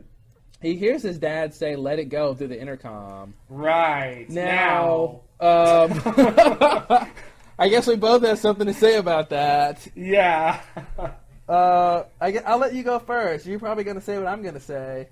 Maybe. I mean, my big thing was, they sort of implied that was a hallucination because Juliet says, those intercoms haven't worked in years, And we just saw that scene, and it's just sort of ridiculous that Yeah. he would hear that for real. Yeah. And so it kind of made me think of the scene in What Kate Did, where Kate sees Sawyer talking in the as Wayne, I guess. Where I mean, I know you came down on that not being a hallucination, but it just sort of reminded me of that in a way. Like they're sort of dealing with this situation, and they just kind of like hear it in their present situation. Yeah, it reminded me more of when Sawyer heard "It'll Come Back Around." It'll come back around. It's probably more like that. But that was that was like an other thing with the with the whispering too, and that's not what happened with Jack, but still. Yeah. That's interesting. Yeah, so I have to say it's hallucination because I can't come up with any other reasonable explanation for it. God, I forgot. I had this big theory about the others, and it just dawned on me, but I don't remember the details now. I was going to say it earlier. Wow. That's a really horrible thing to say because no one knows what I'm talking about. But it dawned on me I was thinking about the others in terms of having powers, and I had this theory about what was going on in relationship to their powers. But I don't remember. Hopefully I'll remember it. Because I was thinking, very loosely, that, and this doesn't make any sense, but I'll say it. Well, it doesn't seem like they have powers. I mean, there's a couple of things in this episode that makes me think they might, but there's a lot of things that makes me think they don't have powers. But I was just wondering if the medicine, the drugs that they were given or whatever they're going to go through the next 2 weeks has anything to do with about maybe instilling these three people with the powers or seeing if they have powers or something like that. And I thought of that just because of the fact that Jack heard what his dad said, just like Sawyer heard what the fake Sawyer, or the guy he thought was the real Sawyer said. Right. And I was just wondering if the drugs they gave Jack made him sort of able to hear, the others talking or something like that through the intercom, or I don't know. I didn't get it, but it's not making a lot of sense, is it? Okay. I vaguely understand what you mean. Yeah, and I had this other thing I wanted to say about the others and their powers, but I don't remember what it was now. Okay. Well, hopefully it'll come back if we talk more about other stuff. Yeah. I never thought about that. Obviously, this is sort of a general comment. This episode obviously tells us a lot about the others. Yeah. But there's a lot of stuff that's still up in the air. Of course, and they give us new stuff to wonder about. Of course they did. Yeah. I guess that's to be expected. You can. It doesn't seem like they were, going for world domination in between their book club meetings. Yeah, I know. It just doesn't seem like that's what's going on. And if Ben is Brzezinski, then there's some explaining to do there. I know. I can't. There's a lot going on, man. There's a lot going on with what their seemingly day-to-day life was like compared to what's going on the island with the stations and with Dharma, right? And what they know and didn't know and should know. What we don't know is like what their day-to-day life was like after Ethan and Goodwin went off. Yeah. Did they continue in that manner, or when they found out that Ethan and Goodwin were killed? Did that sort of change? We don't really know. We know what they were like right before the crash. Yeah, I think seemingly for most of the people that we saw in the others community, it was the same. I think for maybe Juliet and Ben and some other higher ups, I guess. I don't know why Juliet's a higher up, but for the higher ups, maybe things have changed. I can totally see a scene when one of them comes running back or something and tells Ben and Juliet, I just found Goodwin in the jungle. He's been murdered, and then they have a scene where Ben tells some other people to go, whatever, and then that's when Cindy gets kidnapped, for whatever reason. Maybe they're trying to figure out what happened to Goodwin, and so they kidnap Cindy to question her about it or something. Right.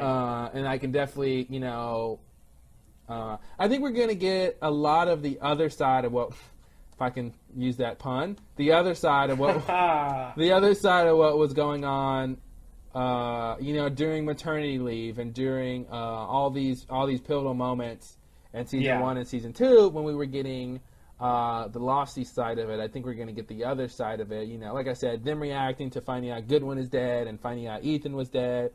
And then I think that's when Ben decided to step in and try to seemingly do what Goodwin maybe wasn't able to do and what Ethan seemingly wasn't able to do, which is, I don't know. But it seemed like he decided to step in and do whatever he was trying to do. Right. But there's so much going on. We all talked about what, if anything, Henry was doing in the computer room during lockdown. Right. And now it seems like there's not that much he could have been doing considering what their normal life seems to be. Right. So this episode throws a lot of past theories out of the window. Yeah. Defenestrates them, if you will. Yeah. And but anyway, can we talk about let's save all the big other talk for when we have nothing else to talk about, because that's going to take a lot of time. Yeah, I know, because I could, if we get on that track, I have a lot more questions about the others. So can we go to? We were going to talk about Jack's backstory. You want to get that over with? Ugh. Okay. I know. I feel the same way. Although I have to say, I didn't think it was that bad. It really wasn't that bad, but it's not as interesting as what else is going on. Yeah, exactly. Like I've seen worse flashbacks than that. Son and Jin, if you will, Rosa Bernard, even Charlie. Jeez. Even Charlie, yeah, definitely Charlie. I want to get the band back together. Okay, Charlie, give it up. Yeah, I know. Okay, so the first part of Jack's backstory, as we said earlier, we see him spying on Sarah. This is obviously post their separation and before their official divorce. So he's spying on him. Obviously, that's in this whole his backstory is about two things: his need to figure out who Sarah is with, the new man in her life, and then his ability to not, quote, let it go. Mm-hmm. Let it go, which to me is a corollary, if you will, of his needing to fix things. Right. Like he's got to fix everything because he can't let things go. Specifically, or he can't let things go because he has to fix everything. Exactly. They go hand in hand, and I really am getting tired of these phrases that they throw in the show that has to be said 4 or 5 times. And then, until it hits, they just hit us over the head with this. Right. And I guess to a certain degree, letting it go is what Jack had to do with Juliet. Like, he was being very, very defiant the whole time. And he just sort of had to sort of give in and be a little bit more passive just to move things along. Yeah.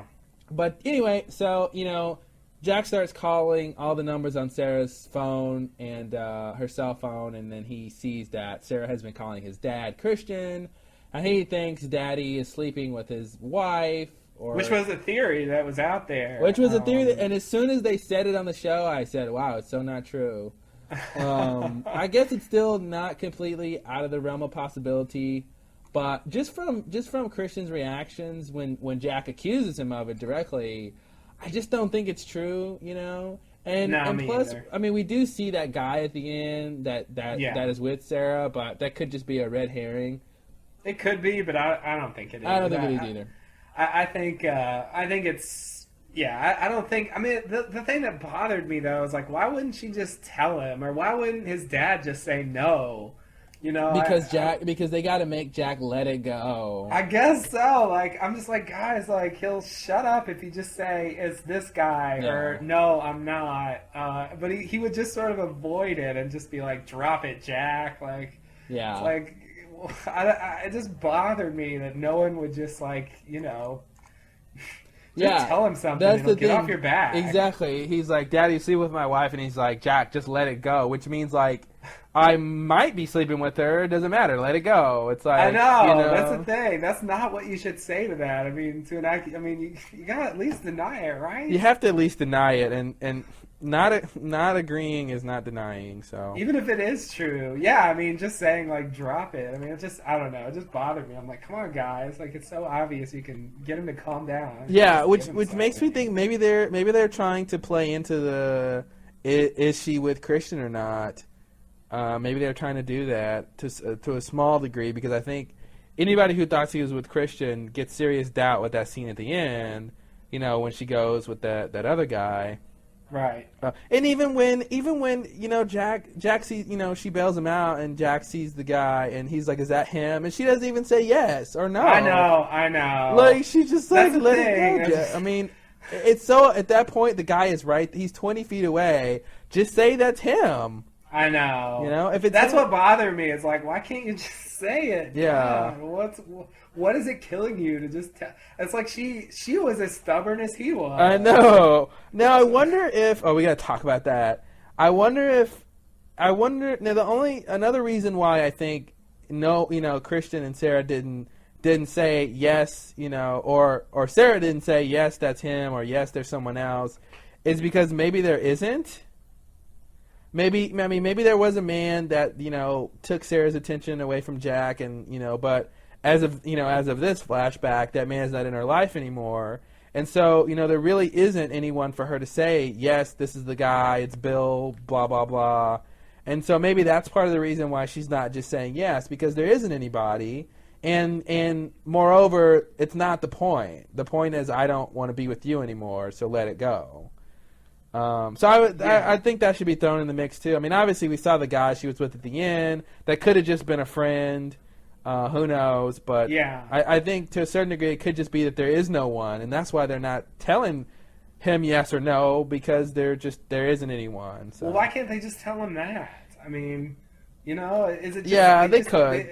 Do they just feel could. like they're giving in to his, to his obsession if they tell him? I think so. I think that's part of what it is they don't want to give into his obsession, because I think they know. I think Jack made it clear in that first scene with her at the lawyer's office, that if she tells him the guy's name, and especially like where he lives or what he does for a living, Jack is not going to let it go. He's going to be even more obsessed. He's going to probably start stalking that guy. I mean, he's going to turn into Locke when Locke started stalking his dad, Yeah. Like, he's going to... So maybe they don't want to give him any information because, they don't want to enable this addiction he has to with obsessing about things. And they know that if they give him any little piece of information, he's just going to use that and get it worse. Yeah. So maybe that's why they're doing it. Okay. Another thing that maybe is worth mentioning is that it seemed like, after Jack attacks his dad, and he gets thrown into jail, we find out that Jack's dad apparently was sober for 50 days, I think. Mm-hmm. And then, when Sarah picks him up, she mentions that when Jack's dad called him, he was really drunk and, she could barely understand him. So it made it seem like Jack doing this, drove him to drink again. Oh, yeah. Oh, yeah. Which is kind of weird, that he's partially to blame for him, getting, off the wagon. Getting off the wagon again, yeah. Which is kind of weird, because it always seemed like it was just sort of his fault for being weak or whatever, but it seemed like in this situation it was sort of, I mean, he's still to blame for doing it because he makes his own decisions, but it seemed like Jack's situation sort of drove him into that. So whatever, it's just a little. No, I agree. I thought that was a very big thing. Is that pretty much, what I thought was really interesting about this episode is it fills in some more information, obviously, about the backstory. And, I sort of thought, because I didn't have anything else to go on, that after Jack turns his dad in, and actually I think this was before Jack turned his dad in. Yeah, because after he gets turned in, he pretty much just goes to Australia. Yeah, and so that's what I was just going to say. I thought after he got turned in, he just left. But now, yeah, basically this was before, and I guess that's the thing. Jack's dad had a history with alcohol. alcoholism, and then he was good for 50 days, and then Jack got him really upset, and he started drinking again. Then I guess pretty soon after he gets back on the wagon and back into the program, and then that's when he has a drink on the job, and then he gets in trouble, and then Jack turns him in, and then he really feels like life has gone to hell because, he's done this a couple times. Right. I'm assuming that, like, up until then, he was an alcoholic. He would drink a lot at night, but it hadn't gotten to the point where he's drinking before surgeries. Yeah, exactly. So it's not to the point where Jack needs to, report him to a medical board or something. Mm-hmm. That seems about right. And I really thought I guess they have to find something new to fill in there, but I really thought we knew all we needed to know about that whole situation. Oh, they're just going to throw some more stuff in there. Yeah, I guess so. So that's all I have on Jack's backstory. Do you have more? Ooh, more. Okay, more. Interesting word, more. Well,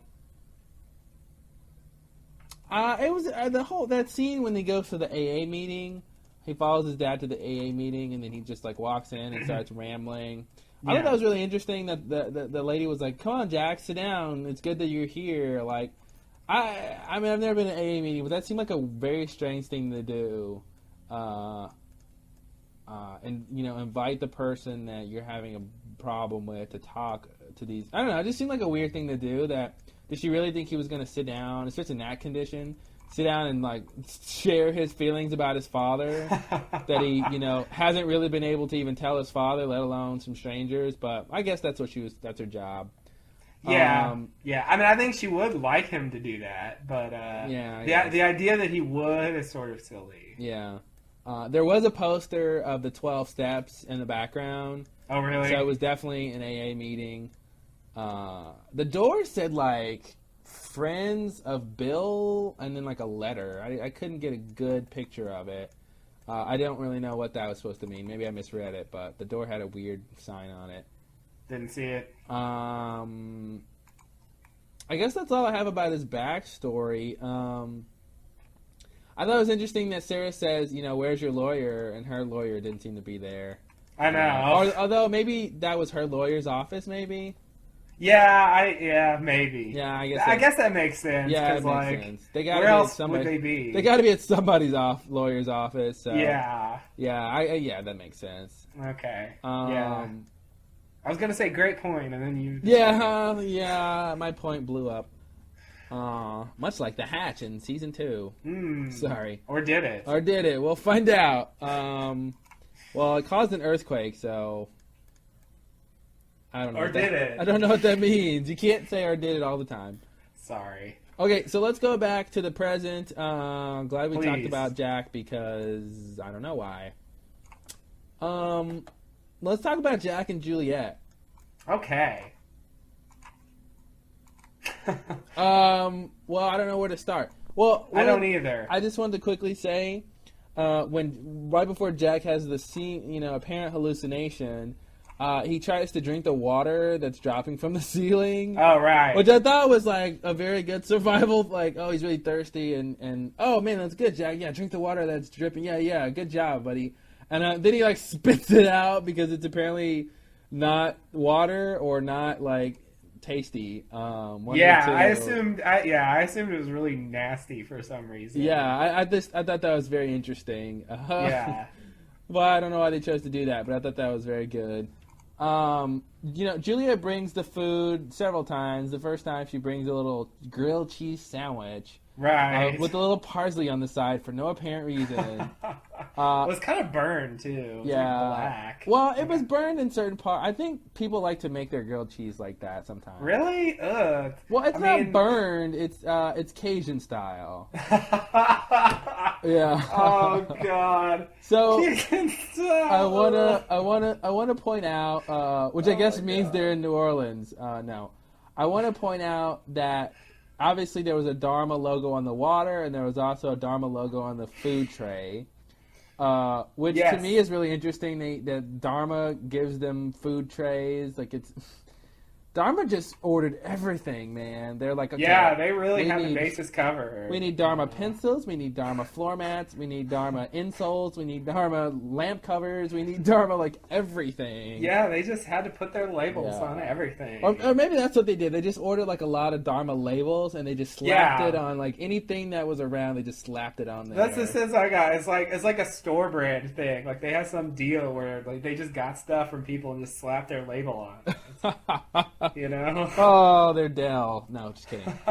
Dell makes fine. Oh, Dell no. makes fine products, people. I have a feeling that was a zing, but I don't quite get it. Yeah, it's a reference to Dell and their monitors, and Is that something they're known for? I don't think Dell makes their monitors. I think LG makes their monitors. Oh. Anyway, You know, I have an LG monitor. Anyway, we'll talk about that later because I'm thinking of buying a new monitor. So we should. oh, interesting. I'm Let's. thinking of buying an LG monitor, so we should have a discussion about that. Oh, maybe Mr. Podcast. How about that? How about that? Okay, so is this okay? Here's the thing. She goes, blah blah blah. Jack, don't you want this sandwich? It's pause. Just off the frying pan. Mm-hmm. And I didn't know what that meant. I didn't know if that was if there was a sort of pause there because of the cut that they made to cut to the sandwich or whatever, or if that if it's just an editing thing, or if it really wasn't just off the frying pan. As we said, I think mostly we talked about this in our season 2 retro, but that the others might have powers of manifestation. Right. That we were, and for no one has heard of season 2 retro. It's not out yet. But just to catch you guys up, Justin and I theorized that basically in maternity leave, when Claire is in the little nursery, there's a lot of items there that really shouldn't be there, and specifically the airplane mobile that plays the specific song she wanted to hear. It really shouldn't be there, and maybe the others have the very awesome ability to whatever means create things out of sheer will alone or something. Mm-hmm. And so I don't know, the fact that she had this little bitty pause when she said it's just off the frying pan, and she said she didn't make it too, which I thought was interesting. She's like, "Oh, I didn't make it," I just put in the toothpicks. Yeah, which was weird. It's not like. I don't know. I mean, that's a valid thing to say, even if somebody else made it, even if that's the reason. But I don't know. My point is, maybe she conjured it up with her magical powers, which they don't really seem to have. Right. But I like to think they do have them or something. That's something I definitely want to address at the end when we can sort of step back and talk about the others in general. Okay. Because I mean, I definitely need to get to a lot of the things we've learned about the others over time. I want to try to see how they fit in with this picture of them. Good. I'm having a hard time making it work. So I'll try to help if I can. we'll see if we can make that work out later. But I just assumed it was simple, but simple as someone else cooked it. Yeah, But, and I also want to point out when she left, she took a bite of it, but she didn't chew it. Like when really? she left, she took a bite and just sort of. I mean, she's only in the scene for a couple seconds, right when she takes the bite, because she closed the door and the scene ends. Yeah. But she didn't. She wasn't chewing, and to me, it seemed like she was just sort of a little bit proving to Jack it wasn't poisoned, but she didn't chew it, so it doesn't really mean anything. Yeah. Because that was one of my concerns when eat this food, prisoner. Right. For whatever reason, it could be poisoned or something. It tastes sour. Really? I hadn't noticed. Really, I hadn't noticed. Oh. Maternity leave reference. So I don't know if it was poison or not, but I just noticed that she didn't chew it, and whatever that means, I don't think that's a big deal. But she specifically just took a bite and just sort of had it in her mouth as she closed the door. But whatever. Now, the other big thing about Juliet is she asked Jack, where was their plane flying from? Yeah. And she says, and she asks him some other questions, and I really think she's just seeing what he knows and what he's willing to tell her. Yeah. Because I feel like where the plane is from, she should know. I know Ben knows. And we later find out that she does know. So. How? Oh, because of that file. Yeah. Now, I didn't know if she had that file all along or not. I mean, I didn't. I mean, I guess we should assume. You think she threw that together? Well, not that the she threw it. episode? Not that she threw it together, but that she like maybe Ben gave it to her after this scene, or she got it after this scene, or whatever. I don't know. I mean, regardless of when she got it, I think she knew the questions that she asked. I think she knew the answers anyway. So I agree. Yeah. So I think she knew that, and most likely she already had the file. Why not? Okay. I'm just saying it. I didn't really think about it until now, but she probably had the file the whole time. Yeah. But I mean, she didn't necessarily like just read it or something, but I think she had access to it. She probably, yeah, but that's the thing. Like when he sort of wakes up, she's reading that file, and it seems like she's on like couple first pages, I think, and it just seems like if she would have read it before, why is she reading it now? So that's why it made me think she like just recently got it. Nah. I don't know. Who knows? But I just thought it was weird that she would be asking these questions. And I guess the only reason to ask questions you already know the answer to is to see what someone will tell you. Yeah. But what would be the reason for that? I mean, he obviously lies. He says he's a repo man, which I thought was pretty funny. Yeah. And it seems like he's only lying because she wants to see if he's going to tell the truth.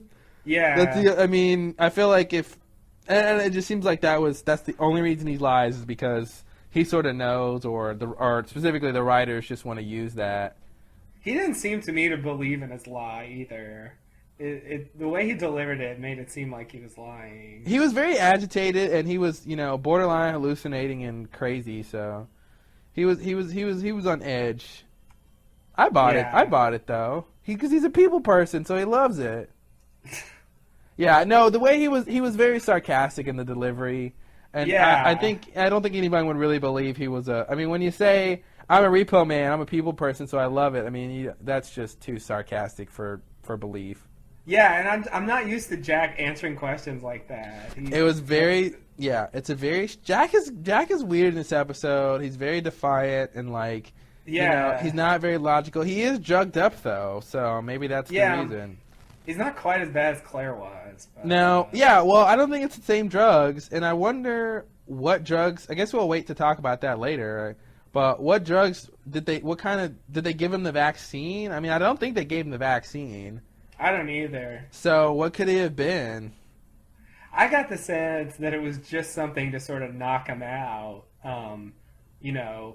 before they because they all sort of woke up, with the piece of cotton and the bandage on their arm. And so I got the sense that they just gave it to him and then took him to where they are. And then it was just sort of like a, what's it called? A sedative? A tranquilizer? So, yeah, something like that. Huh, really? Yeah. I don't believe, I just don't want to believe, I'm not a doctor. But that's when you say you're not? You're not? Yeah, I know it's on my business card, but I don't want to believe that a tranquil. I think you're a lot of things apparently. Yeah, I don't want to believe a tranquilizer would make you hallucinate, especially since the tranquilizer obviously wore off because they're awake now. Mm-hmm. I feel like they gave him something that's still in his system, and that's why you need to eat now because it's still in your system and it's gonna make you feel worse if you don't eat and drink. I thought what you were saying was that the drug makes you dehydrated and that's what's gonna cause you to hallucinate. Oh, is that what you think she said? Yeah. Or she meant? Yeah. Okay. I mean, she says that's a side effect. I mean, she doesn't indicate whether the drug is still in effect or not, but that's how I interpreted it. Okay. It's not the drug necessarily, but sort of a side effect of the drug. That's still there. I mean, obviously, you don't become not dehydrated just because the drug wears off. Yeah. Okay, I'll buy that. Woohoo! What was that? That was me celebrating. Oh, you're magnanimous in victory. Yeah, I am. Thanks. Oh, you know what? I like magnanimous. That is a 4-pointer. Oh, nice. No one's going to know what that's about, but when you listen to our Season 2 retro, you'll understand our point This is going to be great. It's just like Lost. We'll make all these references and you'll understand them later. Exactly. Wow, our podcast is like Lost.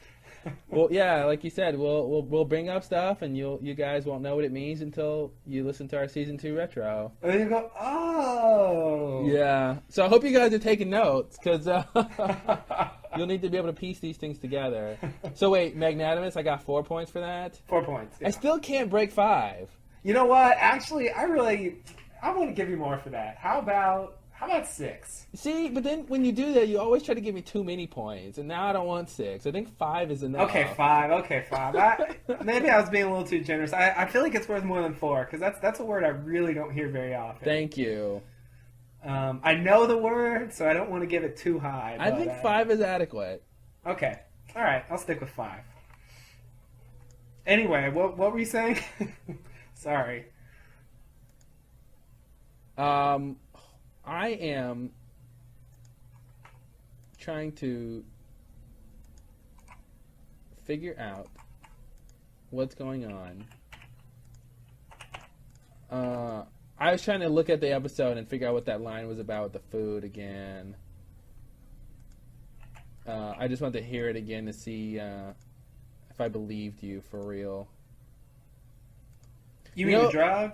Yeah, you know what was really funny, well, at least I thought it was sort of weird, was when she says, okay, Jack, are you going to sit against the wall so I can bring you the food? And he goes against the wall, and she goes, thank you, Jack. And she leaves, and they cut. Yeah. I thought it was like a psychological test to see if he would submit to her. Hey, me too. You know? I thought the exact same thing.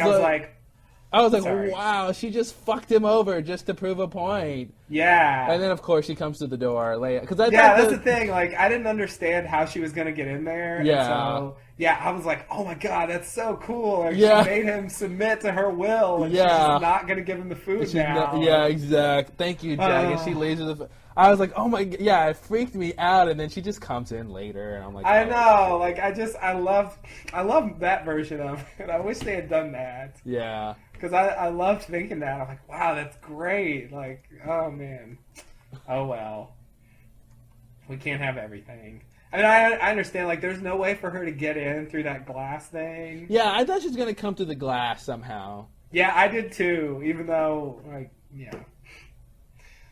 And it really threw me off when he came back and he was attacking her, because I didn't realize for a second what was going on.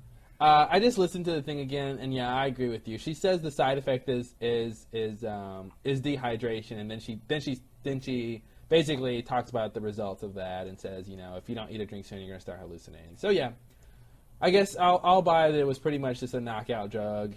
I know it's a crappy, simple explanation. No, it worked. Hey, as long as it makes sense, it's fine. I mean, I wish it was something. Yeah, crazier. I wish they were creating a new super team or something. A new superhero team with Ben, Juliet, Jack, Kate, and Sawyer. That'd be cool. I'd like to see them fight crime. You know, because Sawyer would make a good superhero because he's already got the one-liners down. Yeah. You know, yeah. he's already got that, so. Oh, God. Anyway. Yeah, you're right. That's a different show.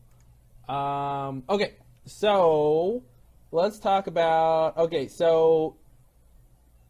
obviously Juliet is doing there's more going on than what it appears to be, because at the very end, you know, she comes out of the room after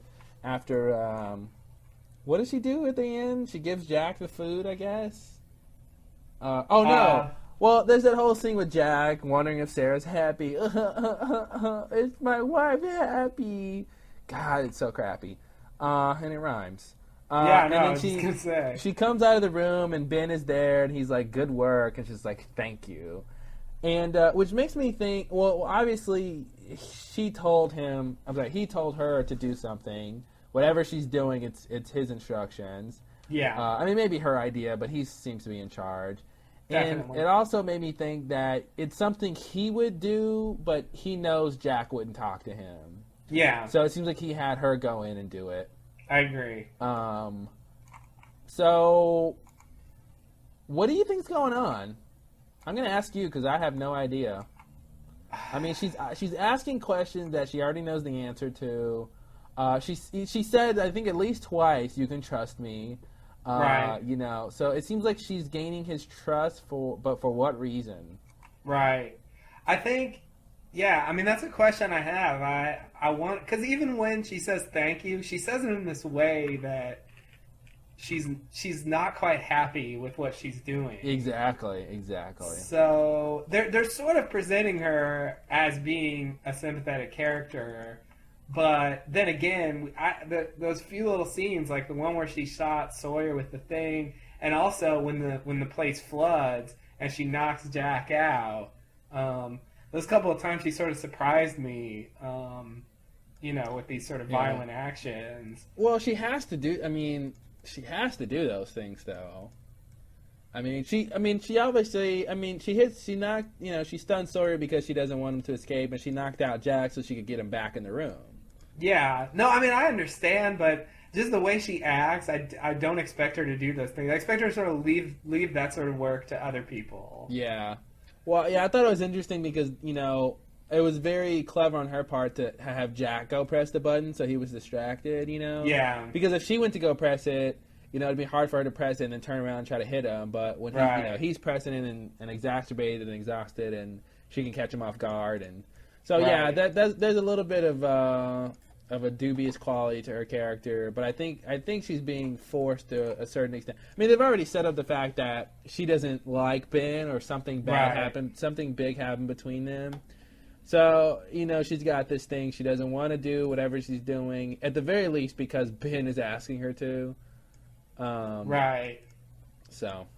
And because she just generally doesn't like his methods or his opinions on books, the way things should be done, and books, and and life in general. Yeah, so I really don't know what that means, but I think it's there to tell us that, whatever she's doing and however nice or it seems, there's some sort of sinister plan there. Yeah. Because Ben is obviously not the kind of sympathetic character that Juliet appears to be. So if he's okay with what's going on, then it can't be, it can't be just a simple, I'm just going to be nice to you and explain stuff. Yeah. Kind of thing. God, it'd be awesome if they could just, oh man. But as for what she's doing, I don't know. I feel like this is leading towards her leaving. Her leaving what? Leaving the others. You think she's going to come back with them to the island? I feel like that's what this is going for. Ugh, why? I mean, what would be the point of that? What would be the point? I don't know, but I feel like that's what's going to happen. Yeah, I mean, I feel like she seems to be a bit restless in that community. I mean, that's the problem with Utopia. As they said in like other movies and works. Humans have this intrinsic need. What was that? The Matrix. This intrinsic need for chaos. Sorry, I don't mean to quote the Matrix, but I think it's true to a large degree that when everything is perfect, people just aren't happy. Yeah. And it seems like in that community, things were just a little too Mayberry for it to be good for a long time. Yeah. You need a little conflict. You need a little uncertainty in life, I think, because you need challenges. If everything is handed to you, that's why, a lot of those utopian ideas don't work. Because when everything's handed to you, it's like, well, what do you really work for? Right. Anyway, let's get off of that topic. So, what I see happening at some point is maybe her helping Jack escape. Yeah, I definitely see that. And running away. And then, I think Ben will still be, involved. And I feel like more stuff will happen than that. But I feel like that's what this is. I feel like she's going to help Jack or all of them escape, and then she's going to get killed before she can go back with them. I mean, okay, that could happen too. That's really what they do in situations like this, because you get the same, you get the best of both worlds. You get the good guys escaping, and the guy, and then you don't have to worry about this new character. And because if she goes back to the beach camp, like, man, I'm just going to want every episode to be about her and her talking about what she knows. Yeah, that's true. That's true. It was the same thing with like Desmond. It's like you need to stay around, or Ethan, like you need to stay around and talk. All right, well they'll just die or run away. So they exactly. So yeah, you're right. That's a good point. Although she does give away a few things here. She gives away a few things. Now, she basically says these others are what's left over from Dharma. Right. But it doesn't matter what they used to be. It matters what they are. Right. Which is really similar to something someone else said about what did they say? Oh man, I forgot. It was very similar. Like, I think Sarah said it. Like, yeah, she said it doesn't matter who he is. It matters who you're not. yeah, exactly. Which is almost the same thing. You know. It's very similar, but so I think Sarah is Juliet. I think that's what we're getting at here. All right. I'm just gonna say it for the record. I think Sarah's Juliet. Interesting. Don't ask me why they look different and have nothing in common. So what's also interesting is that she says they called it Hydra, the Hydra station. She said called in past tense, so we can assume. With pretty much 100% certainty, Dharma is gone. They're not active on the island, and she almost has no real connection with them. She says that was a long time ago. It's a long time ago. So and I think and we'll talk about that when we talk about the overall others. And this almost fits in with what my theory's been for a short while, I should say. About the others being a part of Dharma. I sort of thought they were scientists, but okay, they're part of the utopian social experiment. And at some point, I guess, I don't really know how it happened, but at some point they decided what Dharma was doing wasn't right, and they decided to fight them. And and I feel like they sort of succeeded in driving them away. All right, you're getting into your theories about the others, but I'm sorry. Yeah, you're like, we'll talk about this later, but here's the thing I want to talk about later. I'm sorry. Look, we can drop that for now. It just came to mind. Because I want to tell you 5 reasons why you're wrong. Anyway. Okay. That'll be great, but yeah, we'll save it. So what else do we need to talk about this episode? Oh, let's talk about Sawyer real quick again. The little food experiment game thing. I thought that was really weird because obviously it seems to be a sort of, I don't know what, but a little test for the bears that were in there. Obviously he's referring to the polar bears. Obviously. Confirmation of what we already believe. What we already believe, which was that they had the reason that we saw bears in season 1 was because these bears were part of the Dharma project. Now, I guess what you want to ask is these bears must have escaped a while ago for various reasons, namely because if the bears had been in captivity until any time recently, they would pretty much be dead, I think, unless people were taking care of them and they just got released because 20-something years ago when Dharma started, when the bears were first brought there, to me, the most logical reason for the bears to still be around is that there were a good number of bears there in the beginning, and then somehow they got released, maybe when Dharma left, and then they just sort of propagated on their own on the island. Otherwise, if these bears was in captivity and Dharma left and no one was to take care of them, then they would have just sort of died in their cages. So that's why I think the bears were released a long time ago. Plus, I agree. Plus, there wasn't any fresh bear poop in Sawyer's cage. So good point. Yeah, no, I feel like the others let him go. Yeah, they felt like the experiments weren't right, and they let him go. Now that's interesting. Well, I do want to talk about your seeming to think the others didn't like what Dharma was doing. But anyway, we'll talk about that. Sawyer's little thing. He somehow figures out that if you press all 3, you get the prize, which I don't think that would have dawned on me because I don't think I would have thought something like that would be in a cage. But Sawyer's quick on his feet and he figured it out. What I don't get is how you don't have to press all 3 at the same time.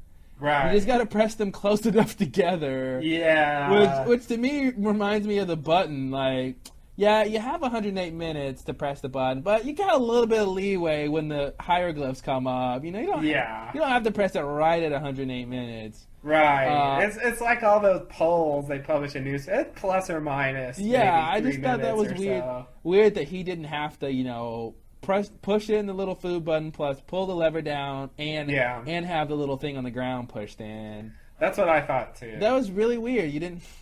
I almost don't want to buy that. It didn't make any sense to me. Yeah, me either. But anyway, that's how it happened. So that's how it works. I guess so. Yeah.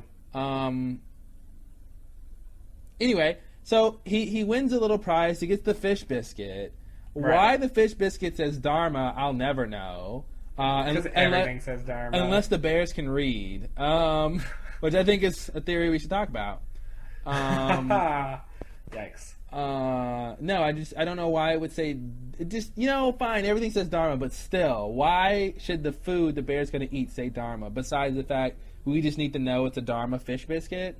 Yeah, I mean, it just seemed to me like like dog treats or whatever usually have the name printed on there. It just seemed like the same kind of thing. No, they don't. Do they? Well, the bones do, like the dry bones that are sort of like this. They yeah. That's weird. That's stupid to me too. Why would you put the name of the product on there? When your dog is eating it, you want to remember. Oh, that's a Kibble brand dog biscuit. Yeah, let me remember. I don't know. That's weird to me too, and that's in real life. Well, I think it's for the people. I mean, people are the ones that buy the stuff. I know. I understand it's for the people, but what I'm saying is, when you buy the package, you're talking about like the little doggy treats, right? Yeah. Okay. Yeah, you buy those in like a big package, right? Yeah. Okay, it's gonna have the product name on the package. Well, so yeah, but why do you need to know what it's after you take it out to give it to your dog? Why do you need to see what brand it is? I mean, you don't, but they just I think like Hershey bars have it printed on there. I mean, it's just something they do. They put the name on the thing. I totally agree with you because obviously it's true, and now I don't want to buy any more Hershey bars because now I don't know why Hershey has it on there. Yeah, I mean, I don't really know what their reasoning is. I mean, I guess they just want to remind you of the brand name some more. Like, once you throw away the package, you still can't get away from looking at it. I don't know. Yeah. Okay. Anyway, I guess it... But to give it... Okay, whatever. I guess it doesn't matter. Like M&M's, I think, say it on there, Yeah, now that this makes me think it's weird. That's such a weird thing to do, to put the product name on the product or the company on the product. I know M&M's have the little M's on it. Hershey's Reese's Pieces don't though. Oh well, good for them. Maybe they're a better company. I think they are, and I think Reese's Pieces taste good too. So anyway, he gets a little fish cookie or fish biscuit. What is that what they call it? Fish biscuit. Fish biscuit. And then plus a bunch of seeds or something, or beans, or I don't know. Seemed like oats or something. It was something. And he starts to eat the biscuit, and I can't imagine what that tastes like. I know. I was just imagining the worst flavor imaginable. It's shaped like a fish. I imagine it sort of tasted fishy. I would imagine it tastes fishy because they're bears. They eat fish. Yeah. So I imagine it's this fishy taste and yeah. Oh god, dry like crackery fish taste. Yeah, yeah. And he gives it to Kate, and Kate eats it, and I'm like, is she really hungry? She just had breakfast. I know. I don't think she ate it at the breakfast. Oh, you don't think she ate anything? No, I mean we didn't see her eat, and I'm just assuming she didn't eat. To be defiant. Maybe that's why he jiggled her handcuffs. Eat your food, jiggle, jiggle, jiggle. Oh. All right. Okay, I guess she didn't eat. I guess I wouldn't eat either in that situation. Yeah, but I would understand. I would want something to hold on to. Please, for dear God. Oh, how I long to be on the beach with Henry. Looking at the ocean my friends are looking at. Yeah, that's just ridiculous. It is. Okay, so I'm trying to think of what else in that scene. The fish biscuit was weird. And he's like, hey, you got a fish biscuit. Oh, look at you. Look at you. It only took the bears 2 hours. Oh, that was weird because he's like, yeah, I figured out your complicated, puzzle or whatever. Well, that's the thing. I didn't know what that was supposed to mean. It seems like he meant the bears did it quicker than he did. especially since Jorge says, well, how many of them were there? Right. But there's no way for us to really judge how long Sawyer was in the cage, you know? Because if there's two, like if there were two people in there, it'd be very easy. It'd Just be have very one of them hold the easy. thing down, the other person do Yeah. And you'd think there was, I assume there was at least 2 bears because you said the bears. You So did. I feel yeah. like there was at least 2 in each cage or something. I don't know, whatever. But Unless there was just one in each cage, and he meant the bears because there was more than one bear total. yeah. Which is possible, I think. The cages weren't that big. I mean, polar bears are pretty big. Oh, true, but have you been to a zoo? Well, good point. They don't care. Maybe that's why they let them go. Yeah, maybe. I don't know how to take that line. But, okay, anything else we want to talk about? Non-others related? Non-others related. I mean, in terms of the overall theory about the others. Okay. I thought it was very interesting. I know I asked you to talk, but I'm still talking. I know it was interesting. I thought it was interesting how Ben just left Juliet after John, after Jack. Don't you mean Jake? Yeah, oh God. Sorry. No, there's a strange reference. After Jack opens the door and the water comes in, which I don't know. I guess pressure-wise that's possible. That if there's that much water pressed against the door, could you really open it? I guess you could. I guess it would just flood open like that. I would think you couldn't open it outward. I mean, yeah, like you definitely couldn't open car. it. You couldn't open it outward. But if the thing the thing I would expect is that it'd be really hard to move that wheel to undo the thing that's holding it closed. Yeah, that's what I was thinking. Like, the thing that's holding it closed would be so pressed up against the locking mechanism that would be, because of the tons of water that's pressed against it, that would be hard to open that wheel. That's what I really meant.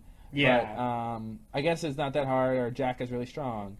Yeah. Anyway, the water comes flooding in, and I just don't understand why that door is there. Why would you need if your station's underwater, why would you need a door leading into the water? Oh boy. Well, you know what I mean?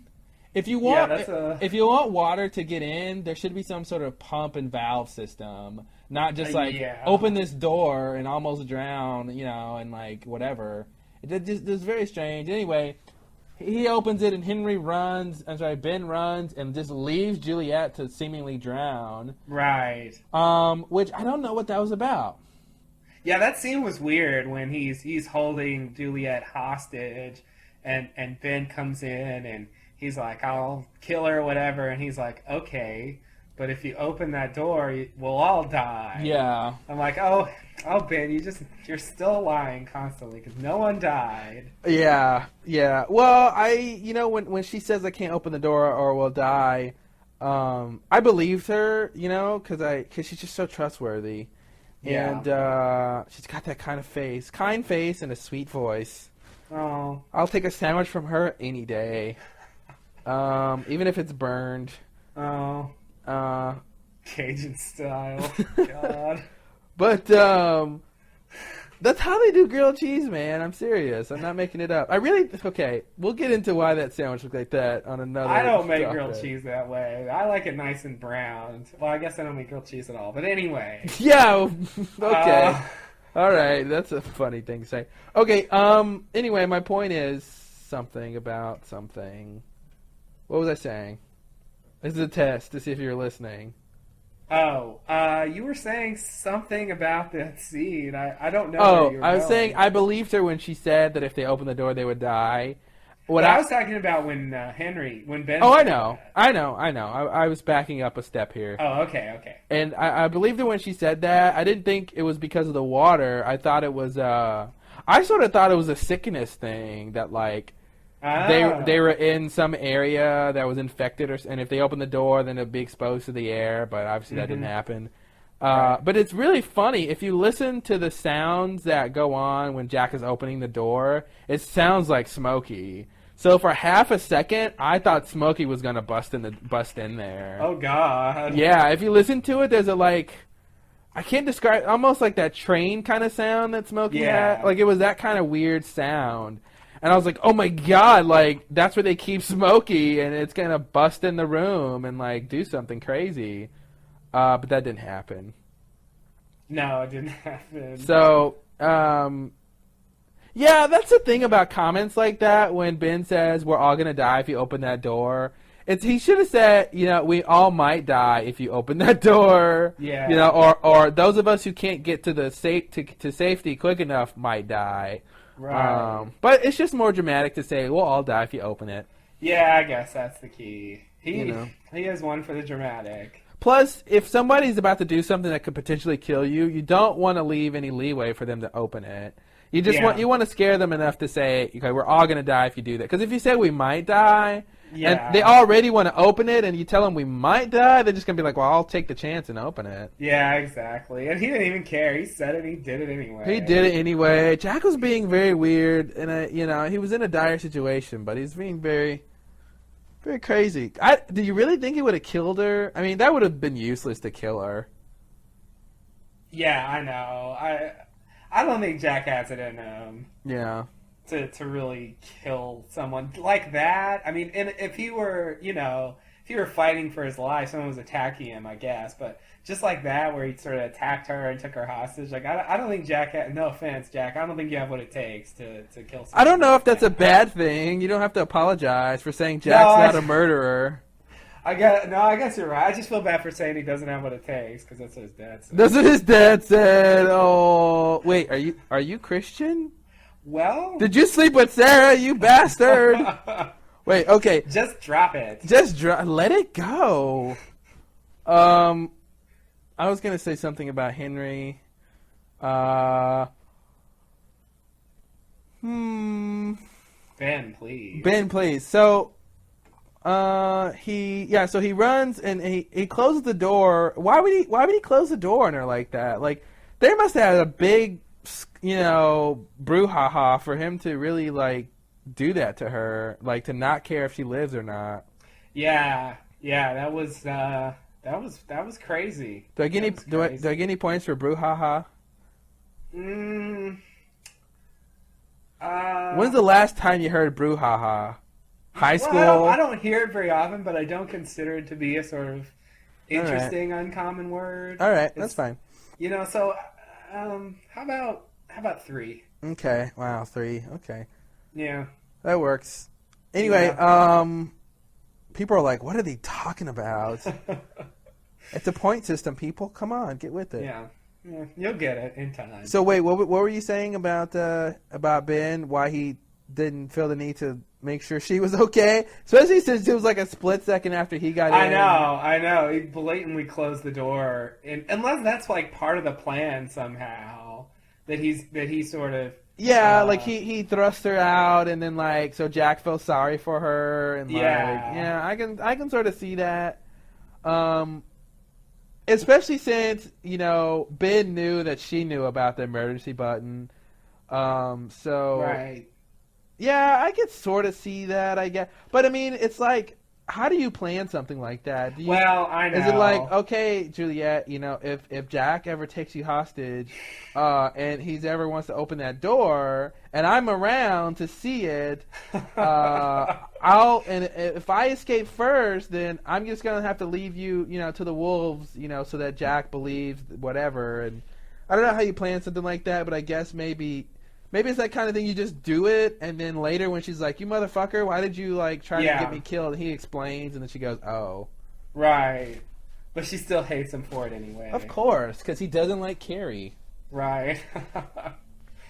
Oh. Well, who would? It's religious hokum. Hokum, yeah.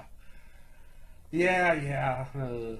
All right, buddy. I think it's time. One more thing. Let's talk about the file on Jack. Yeah, see, I wasn't sure whether to bring that up because I feel like somehow it gets into the overall stuff about the others.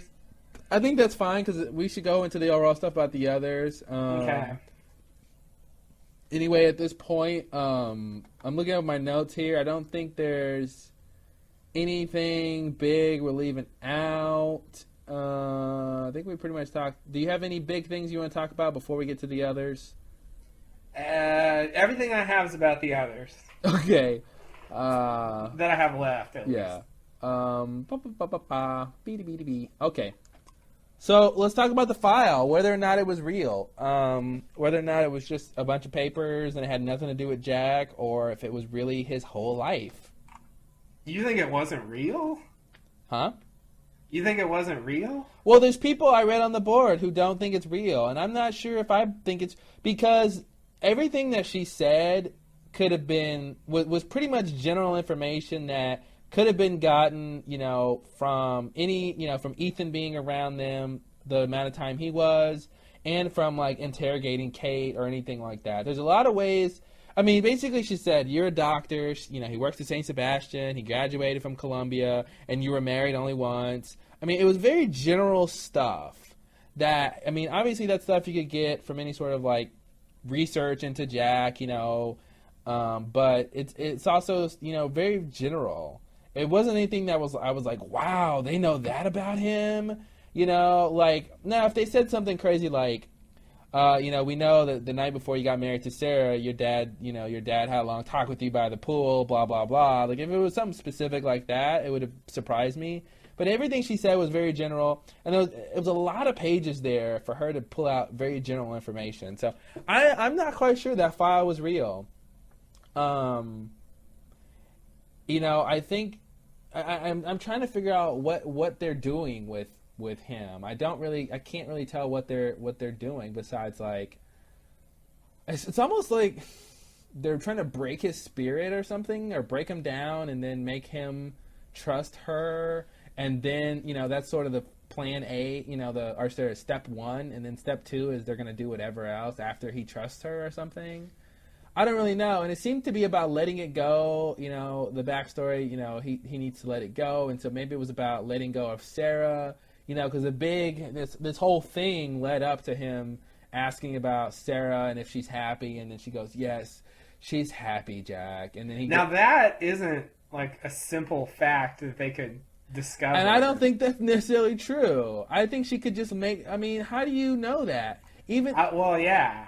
To me, that's not something you could get from a file. And even if like the file said that she's married and she's got kids and she's got a great job, she gets $200,000 a year or whatever. Well, I guess not that much. She's a teacher, but even if it said factual information like that, for her to surmise that she's happy, I think was a little dubious anyway. Yeah. So I think you can take that line either way. I really think she just said that. Okay. Whether or not the file is real, I think she just said, what else are you going to say? Jack wants to hear that. What else are you going to say? She's miserable, Jack, And this was all about Jack, letting it go. And the only way for him to let it go is to know that she's happy. Yeah. So, like I said, I don't know what they're trying to do with Jack and asking him questions that they seemingly already know the answers to. But yeah, I don't really think the file was necessarily real. I like the idea of the file because it explains, how they know things about people and their real names. They know Sawyer's real name and all that stuff. Mm-hmm. The fact that they did all this research. I just don't know how they would do the research. Like they've got an internet connection on that island. Well, Jack does say, "How did you get? We got it." I love that. We got it, Jack. Okay. That was such a non-answer. Yeah. Yeah. He didn't say, "Did you get it?" Yeah, we got it. We got it. That's all you need to know. Yeah, no. As of now, I believe it's real. Okay. I can't explain how they got it, but I feel like she mentions having an autopsy report. I feel like assuming they have access to the outside world, this is the kind of stuff that maybe a private eye could dig up. They could get, stuff about where he went to school and where he worked and, who people are married to and, that his dad was in Sydney and then he died. Autopsy report fits into that. And so, you Yeah. know, I feel like that's the kind of stuff that, since it was general stuff, that's the kind of stuff that is obtainable, you know, in sort I of a agree. reasonable way. I agree. But to me, I would want to know what. Obviously, we don't know, but I want to know what the point is. That's a lot of research to get. To fill up. That was like 50, 60 more, or plus pages of information they had on Jack. That would take time to get. I mean, obviously they've had time since the plane crash, but that would take time. Plus, if they research, everyone that's still alive from the plane crash, that's a lot of man hours, a lot of time and energy, Right. potentially a lot of money if they have to pay anybody for that. I Right. really don't think that they have access to the outside world, especially now that they just seem to be part of this like utopian commune. Like, I really don't feel like they have access to the outside world. When she said we got it, again, I'm still trying to think in terms of them having powers of manifestation. So I thought they just like were able to conjure it up somehow. Everyone's laughing at me, but I don't know how they got it. But I'm just trying to think of. It's not a reasonable way, but think of some way where they could have gotten it, because I really don't. Yeah, I was gonna say some reasonable way. Think of a reasonable way, like conjuring things out of nothing. Yeah, I know. Wow. It's not a reasonable way, but to me, it fits in a little bit better with what's going on. Because we got a lot to talk about, like the fact they don't leave tracks. Why not? Because they seem to be pretty normal. Oh boy. But okay. Forget about yeah. So, not to mention a million other things. I really don't think the fire was real, because it seems like she was playing a big game, and it was all just a game for whatever reason. Yeah. And that she told him. I'm sorry.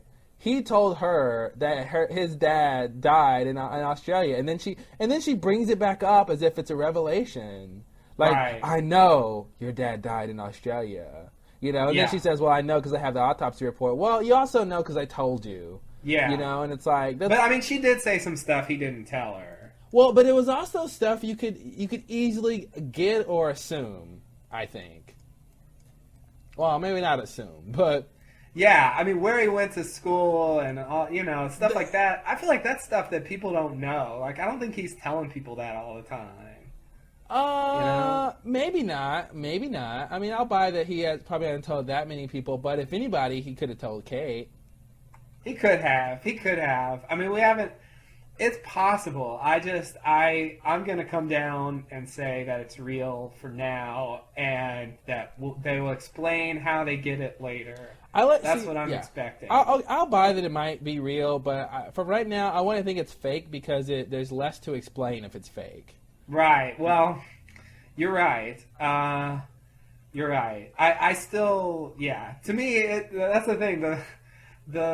The files help explain some things, but then they bring up all these other things that now you have to explain how they get them. And, plus, like, I wonder, like, this is the kind of stuff, it sort of reminds me of the flashback with Locke, where he has the PI investigate his mom, and he comes up with this file of stuff, I remember they show the thing of her being in a mental institution and stuff like that. It seems like that sort of thing, and so, that's the kind of stuff, you just get someone's name and, like, some general information, and then you can, then the PI goes to work and can track down the more specific things. But, like, I still wonder how they got the names. Like, did they get them from Ethan? I thought he didn't make the list. Yeah, that's the thing. And did he just tell him the names? But, I mean, if he did, why didn't he make the list? I mean, I don't understand how they got the names in the first place. Yeah. Sorry. Go ahead. No, I'm pretty much out. I was just going to say, another thing along the lines of them having powers is the stuff that she said could have been because she was reading his mind.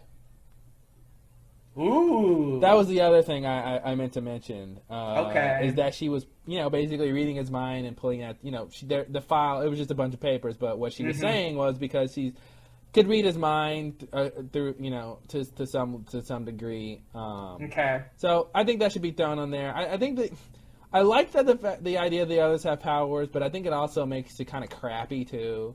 So I don't want to rely on that too much, but yeah.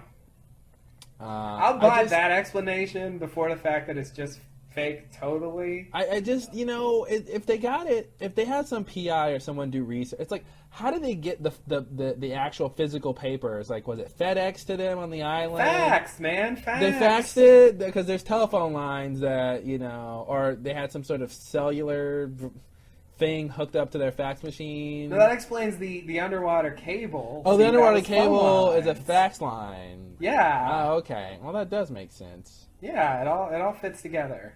Now I'm thinking about, since that cable went underwater and we know that at least part of the hydro station is underwater, I wonder if that cable was going to the hydro station. Yeah, that was what led a lot of people to believe that there was an underwater hatch, as they called it, or station from the beginning. Like, it was that little piece of evidence and the shark with the Dharma logo. Those two together made people. I mean, that seems like a huge jump to me, but yeah, I think that's a very good possibility. Which is kind of weird because it didn't seem like that was necessarily that far away. I mean, I don't know how far Saeed was supposed to have gone, but. I mean, God, I really wish I understood the geography of this island. I really, like I said, there's a lot of really good, determined, dedicated people online who love to make maps of the island. And I think with this new shot that we have in this episode, I think some of those maps are going to change. So pretty soon, I think we'll get a fairly good idea of what the island looks like. The island is really, really big. And I remember thinking when we saw that huge shot of the island, when I think someone early on said, I think maybe it was Saeed or somebody, when they realized how big the island was, they were like, how has no one ever discovered this place? Because it's really, really big. And, of course, it's the magnetic bubble around it or whatever makes it invisible to the outside world and God. And God. So, yeah, I don't know about that cable, where that was supposed to go. Maybe we'll find out about that. Okay, the file thing, I don't want to believe it's real because I feel like just the stuff she said was pretty simple. And like I said, I just don't want to buy that they have easy access to the outside world. And although that would explain some things like the mobile and the furniture and the nursery and all that stuff. But well, speaking of the furniture, since we see them living in these, pretty normal houses with normal furniture, it could have occurred come to me. Yeah. Yeah, that they could have just got the furniture from there. Now, that doesn't get the mobile. Yeah. The mobile is still crazy, but at least, like, they did have access to sort of normal furniture like that, so I can say, well, I mean, it seems like it'd be a pain to I don't know how far. Once again, I don't understand the geography. I really wish, like, I had a thing where it was like, Saeed walked here, and Claire and Kate walked here with Danielle to go to the medical station. There are maps like that out there that are, obviously it's just people's interpretation, but they seem fairly accurate. In terms of, what we've seen, directions we've seen people go and leave in, and then where they said they're walking and stuff like that. There are, like, like Swan Station should be here, and this is where Saeed left to go do this here, and this is where Rousseau should have been. Yeah. To a certain degree, they're sort of accurate. But I had something to say about the furniture. Oh, God, what was it going to be? Oh, yeah, it doesn't explain the mobile. And, yeah, they have that furniture, so maybe they could have just brought that. Oh, I was going to say, who knows how far away the commune is from the Arrow station, the medical station. Wait, that's not the Arrow station is the other one. No, it was the staff. The staff, yeah. Who knows how far that is. Yeah, that's weird. So, because it seems like it'd be really hard to transport furniture across an island if it was really far. That's why they have golf carts. Well, yeah. I guess that'll do. I'm thinking about maternity leave, and we see that scene when the medical team is prepping for surgery, and is that just these? That's some of the others that are in this commune, like I know, either dressing up or either really about to do surgery. Like, I'm just really confused about that. It is baffling, and it seemed like the others weren't dressing up in that. Like Tom and Ethan weren't dressed up; they were sort of in their more normal clothes. Oh, definitely. The commune scenes, that seems like what they wear normally. Yeah. Well, let's get to. We're already on the others. Let's step back and try to piece together what we know and remember from seasons 1 and 2 in terms of what we found out in this episode, because there's a lot going on. a lot of things don't make sense. So Yeah. I'll let you start. Oh boy, I have so many questions. I could just inundate you with them. Well, please don't. So I mean, we just mentioned the clothes. I mean, that's one thing we still don't know. Why were they dressing up? What was the purpose of that? Okay, let's talk about that. Okay. Now we're done. Let's talk about the next thing. The clothes. Okay. Obviously, from what we have seen, they wear normal clothes. They live in this seemingly modern society. I mean, they've got plumbing. Yeah. How all that works, I don't know. Where their power's coming from, I don't know. Maybe they have what was it? A geothermal something. Geothermal generator. Yeah, as Saeed decided. Maybe they do. Well, okay. Well, the clothes. I think we should talk about their lifestyle in general too. What are they doing when they're not, causing havoc for the Losties? Right. I mean, they're doing book clubs. They're baking muffins. Yeah. It seems like I know this is like a utopian society, but it seems like they would need certain jobs and functions, just to feel useful. Yeah. And that's what Jack even says. What's your job besides making sandwiches? What do you do? What are you supposed to be doing? And so I think that's an interesting question that we don't have an answer to. Is what is their normal life like, and why were they so ready to infiltrate the survivors? Right. I thought that was really strange. Like, I mean, to sort of assume that they would cause trouble or find them or whatever. Which they didn't. Neither one. I thought it's very interesting that they would be so proactive about, infiltrating them and seeing what's going on and not like, and I know it's a show, but and then not just go say, okay, hey Goodwin, go to the tail section and see if anybody needs help and help them, and then let them know that if they need medical attention they can come back here, and tell them what's going on and that we're blah blah blah and blah blah blah. So it makes me think that the others are doing something that they don't want other people to know about. Right. And I think this is maybe Ben's influence. Maybe if he weren't around, they would have handled it differently. Yeah. But I feel like it was his sort of thing to want to infiltrate them, and then I mean, here's some more questions for you. What about the kids? Why are they taking kids? We don't see any kids in either the flashback or the present day stuff. Yeah. Unless you count Carl as a kid, which I really don't. He's a teen. Yeah, he's not quite young enough to me to be a kid that they took. Yeah. Unless it was a long time ago. So, I mean, that's the thing. Like, why? Well, nothing about that flashback made me think they would want to take kids and do something with it. Well, I guess we should go back to your first question since we didn't answer it. Was why? I know. Well, I thought you just didn't have the. I was gonna. I want to speculate about why they were dressing up. Okay, I'd love to too, but I just. It's so hard for me. It's hard. I know. Like I said, it seems to me, I think I said before, is that they were really just sort of posturing. They wanted to seem threatening to the Losties, when in the hunting party when Zeke/Tom says, don't cross this line or we're going to have a problem. I really think the dressing up was mostly a plot contrivance, that the writers did. So that we would think they're, so us and the Losties would think they're one kind of people, and we find out they're not. Mm-hmm. It's all very interesting.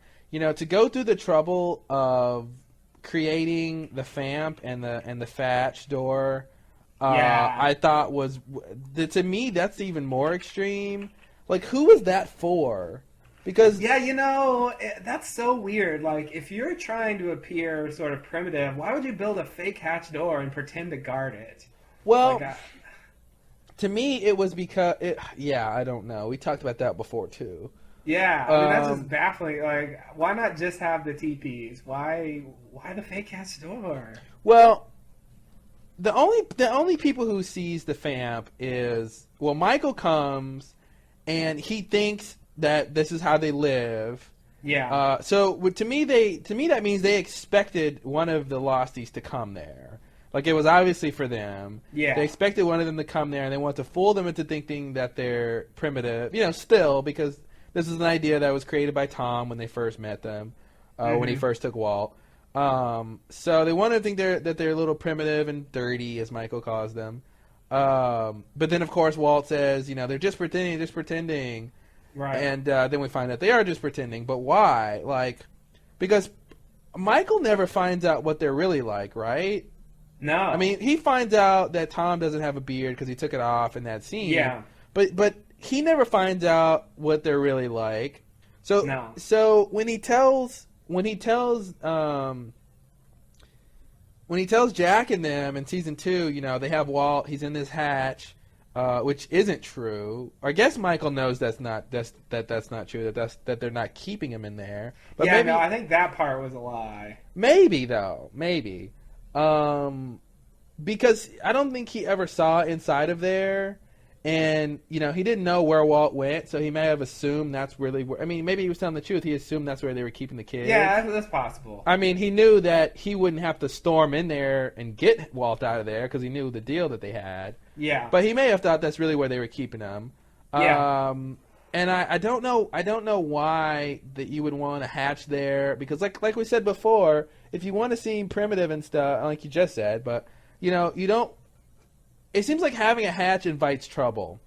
People are going to see the hatch and want to know what's in it, especially if you're guarding it with two guys with two guns. Yeah. It seems like you're inviting trouble there.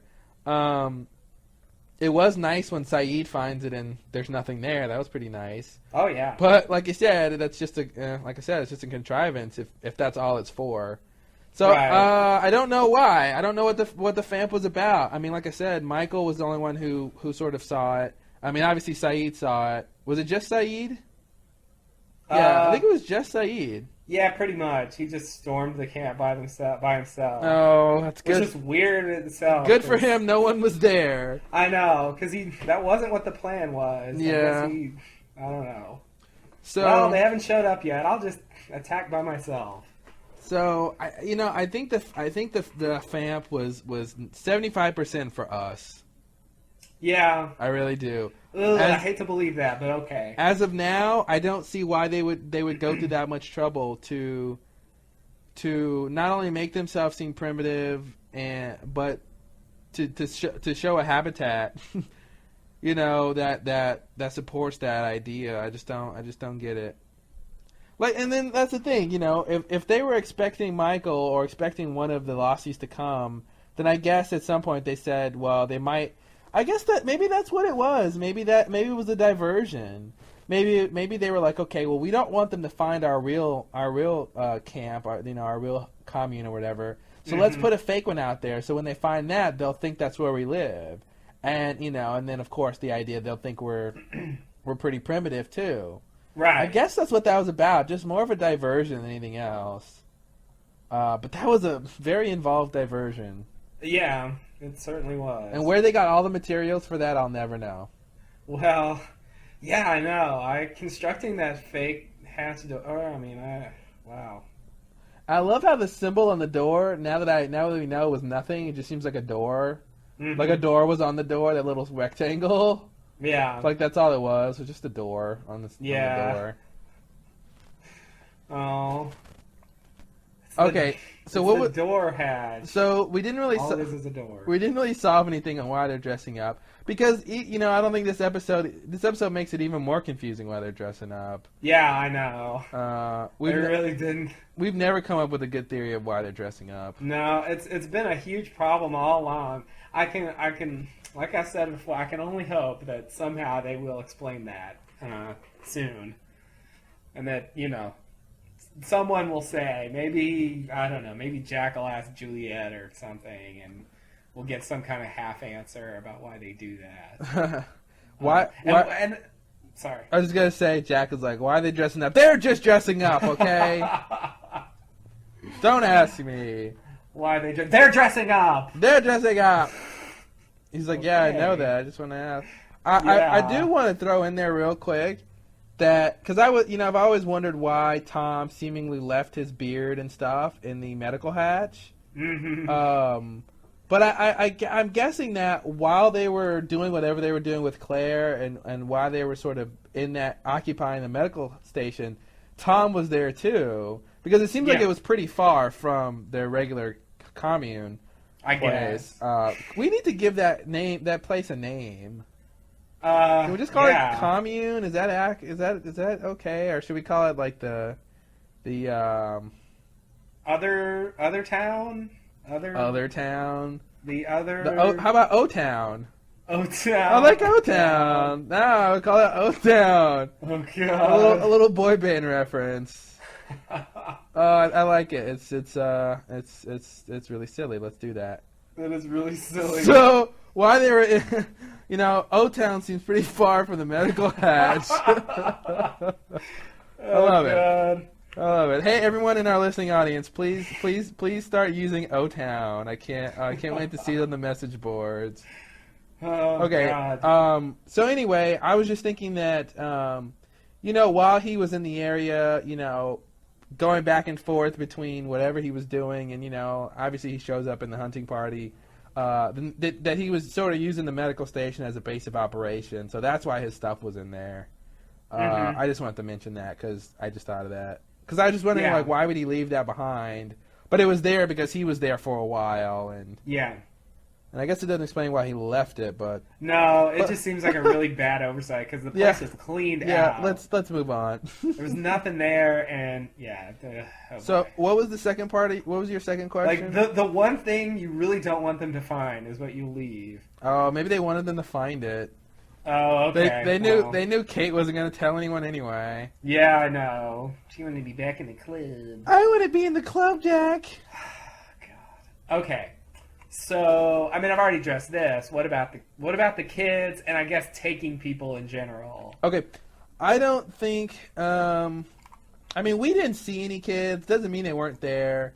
It just means we didn't see them come outside. I agree that there could be some there, but it's just odd to me that we didn't see any kids ever. Yeah, I think... Given their seeming obsession with them. Well, how many kids have they really taken anyway? Well, there weren't that many kids to take, but it seems like they tried to take them all. Yeah, that's true, but there wasn't that many. So, at the most, there's 4 kids maybe? Something like that. And then and Alex, is old enough to not look like a kid if she was in any sort of long shot. So, there really can't be but like a couple kids anyway. I think there was only 2 in the tail section. Those 2 brothers, their brother and sister. Yeah, I think you're right. So, we're only missing 2 kids, so I think that explains why we didn't see them. Although, it seems... Yeah, okay. It seems like when she's referring to the children, she means more than 2, but yeah, maybe Yeah. I don't remember seeing more than 2, so, I guess that's all they have. Yeah, I think that was it. But they did. It seems like any kid they were gonna try for. True, I agree, but there wasn't there but 2 kids to take, so. Yeah, well, they sort of had Aaron by proxy, and they had Walt until they let him go. Yeah. So they had more kids at some point, but for now, I guess we can only expect 2. We should assume that they have no kids of their own, though. Well, you can't have sex in Utopia. Oh, okay. Well, yeah, no, why would you? It's evil. No. What I was gonna say, just on a logical standpoint, is that in a situation like that where there's some sort of earthquake and a sort of disaster situation and no one knows what's going on, I think whoever was with the kids, maybe in one of those buildings, would have obviously been sort of with them, keeping them safe, and then I could see them stay here, or I'll stay with the kids, and some other adult went outside to see what's going on. So, that the kids wouldn't necessarily run outside to see what was causing the ground to shake with everybody else, is my point. Oh, okay. That was my point. So, anyway, I don't know why we didn't see kids, but they could be anywhere. Who knows if they're even in that area. Who knows if that's the only place that the others live. So, they could have multiple little villages like that. Because it wasn't that big. there weren't that many houses or buildings. Yeah. So it really wasn't that big. So I don't know if that I don't know. We can only speculate, but I don't know if they have another location or not. I don't think they do, but I don't either. I think that's it. Yeah, I think that's it. Yeah, it seemed like about maybe 10 to 15 houses at the most. Yeah, at the very most. And I don't think that's why I call them buildings. So I don't think they're all houses. You would really? You would need some sort of other. You would need like a. I would hope you would have like a a cafeteria type place where they can all eat together, and then like a place where they can like study, like a school type building, and then like a you would want some other buildings for other functionalities, not just all living places. I agree, but it seemed like they were all houses. Well, they all look the same, but I don't know. Oh, okay. They just all look the same, but I think inside you can have different stuff going on in there. Yeah, well, yeah, that's true. That's true. But it still doesn't answer the question of why. Like Henry doesn't say a word about make the list and then we'll take people. Like. Yeah. Oh, it doesn't. Why they took people? I think. I think why they took people obviously goes to why are they taking people. So we don't know that. We don't know that yet. Why they want those people.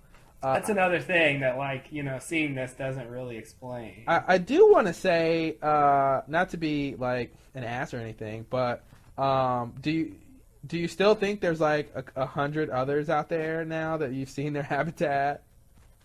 Yeah. No, I think there can be 100, sure. You think there could be 100 living in 10 or 15 buildings? Yeah. Absolutely not.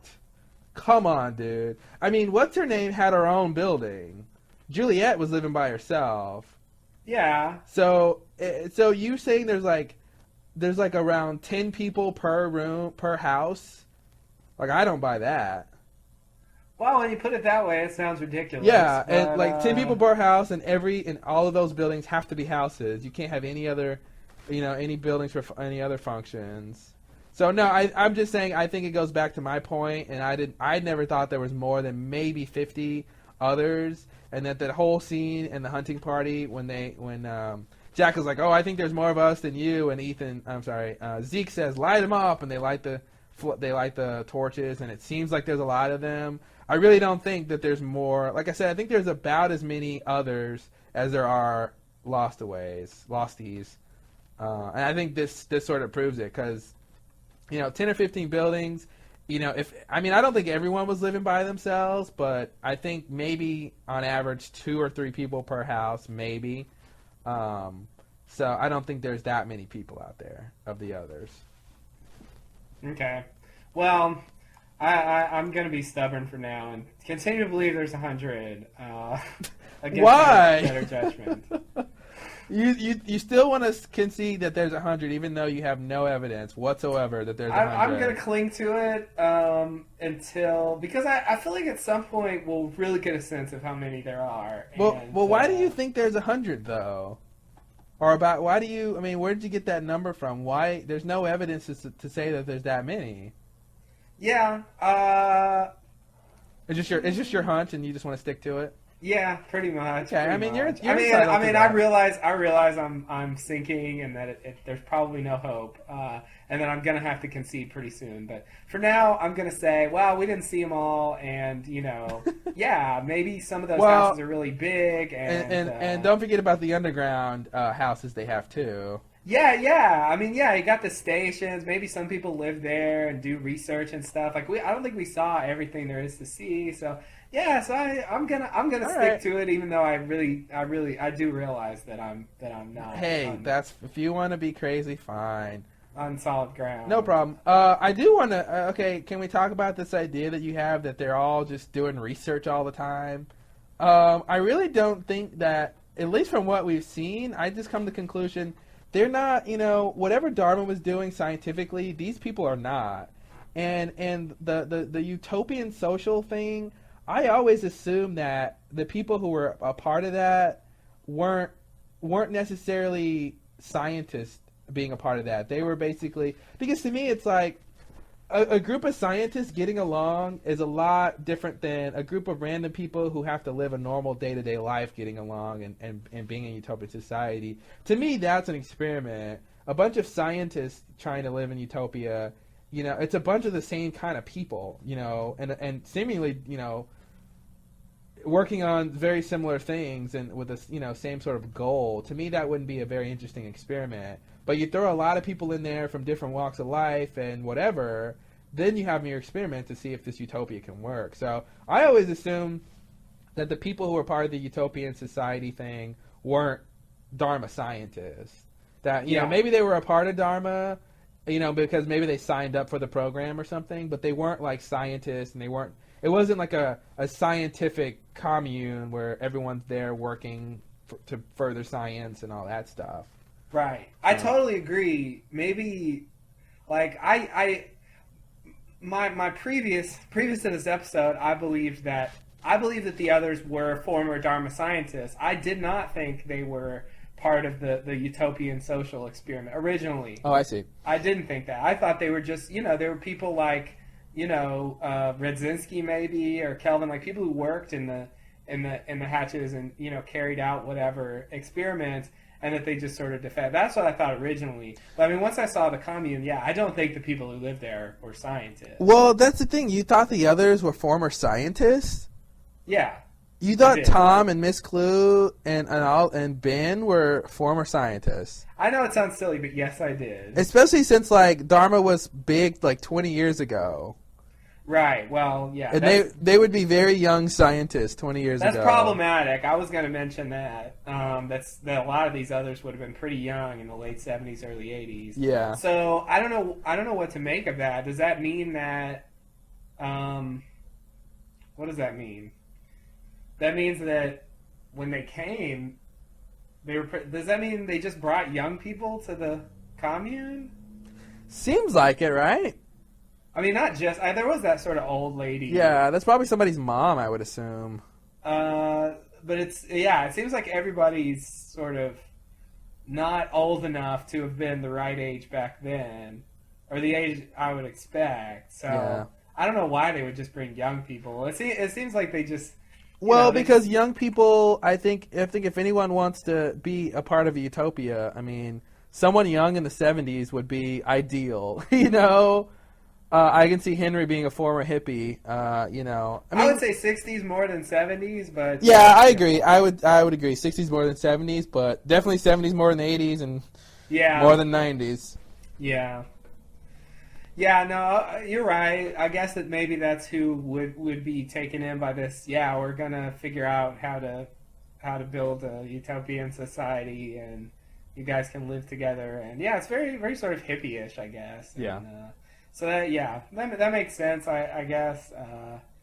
But I really did think. I mean, it doesn't make any sense now that I think about it. But I really did think that's. Yeah, I mean, if Tom was a scientist, oh geez, like it just they don't have that kind of mentality. They're doing things that, I mean, that obviously someone who was a scientist could do or whatever. But like it's just like they don't have that kind of mentality where if I would never believe that they were a scientist, like. God. Scientists don't lie as much as Henry did. Or Ben. I like to call him Henry if it's pre-season 3. Ben post-season 3. Oh, okay. But, anyway, so yeah, we can say that it doesn't seem like they were... That any sort of relationship to Dharma was severed, and that they don't consider themselves part of Dharma, at least anymore. Right. Yeah, and I think as maybe a corollary to that, Dharma isn't active anymore. Yeah, I think most likely Dharma isn't active. What's your next question? What about the whole good people angle?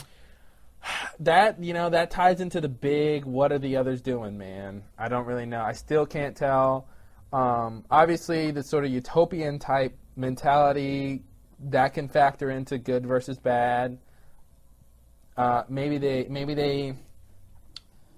trying to, maybe they can't have children, and maybe that's why they wanted the babies, and that's why they wanted the children, because they can't have any of their own for whatever reason, and so they're trying to, make sure their civilization, their little community thrives and continues on, so that's why they want kids and new whatever, and maybe the sickness made them all sterile or something, and they're trying to get these kids who are new to the island who aren't, and I think there's some good theories in this rambling I'm doing.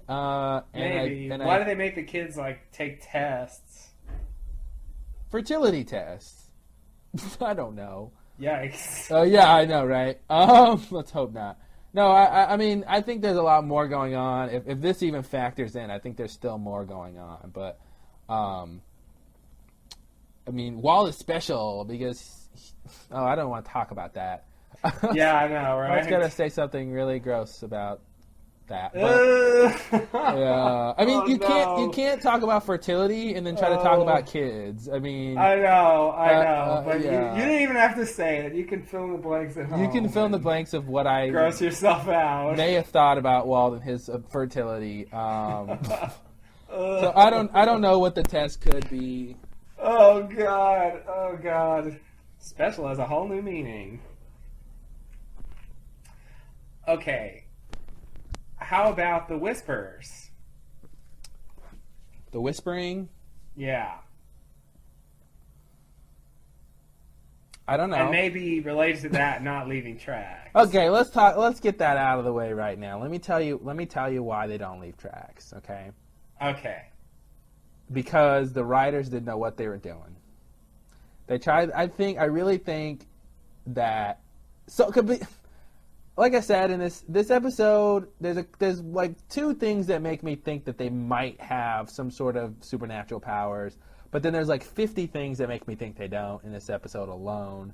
Yeah. Not leaving tracks, I really think, is largely a product of the writers wanting us to think that in terms of what they were trying to make us think the others were. And I think it's largely that the people who said that were wrong. Okay. I just don't buy that they don't leave tracks. It doesn't, it just doesn't seem to me that they cannot leave tracks. They don't, it just doesn't. I don't buy it. They seem what about normal. the whispering? The whispering, I still can't explain that other than it being communication. Now, what I would like to say is that what if the whispering isn't the others? We're going to get, hopefully, in season 3, we're going to get into the history of the island, whatever civilization created that statue. So I just like to say that the whispering might not be the others. The whispering could be, in some sense of the term, the spirit of the island. Maybe the spirit of the people who used to live there, the essence of them, or their non-corporeal form. I don't know. But unless you can convince me otherwise, I really don't think that it's necessarily the others. Now, I know there's times when we hear the whisperings and then we see the others, but I don't think that means that it's necessarily the others with the whispering. I mean, yeah, it doesn't, but then, why does the whispering coincide with the others appearing at least a couple of times? It does a couple times, sheer coincidence. Like, if it was every time we hear the whisperings, we see the others, then I'd be like, wow, okay, well, I can't really refute that. But it's been a couple times, and it could be that the whisperings is trying to warn whoever hears them before the others come.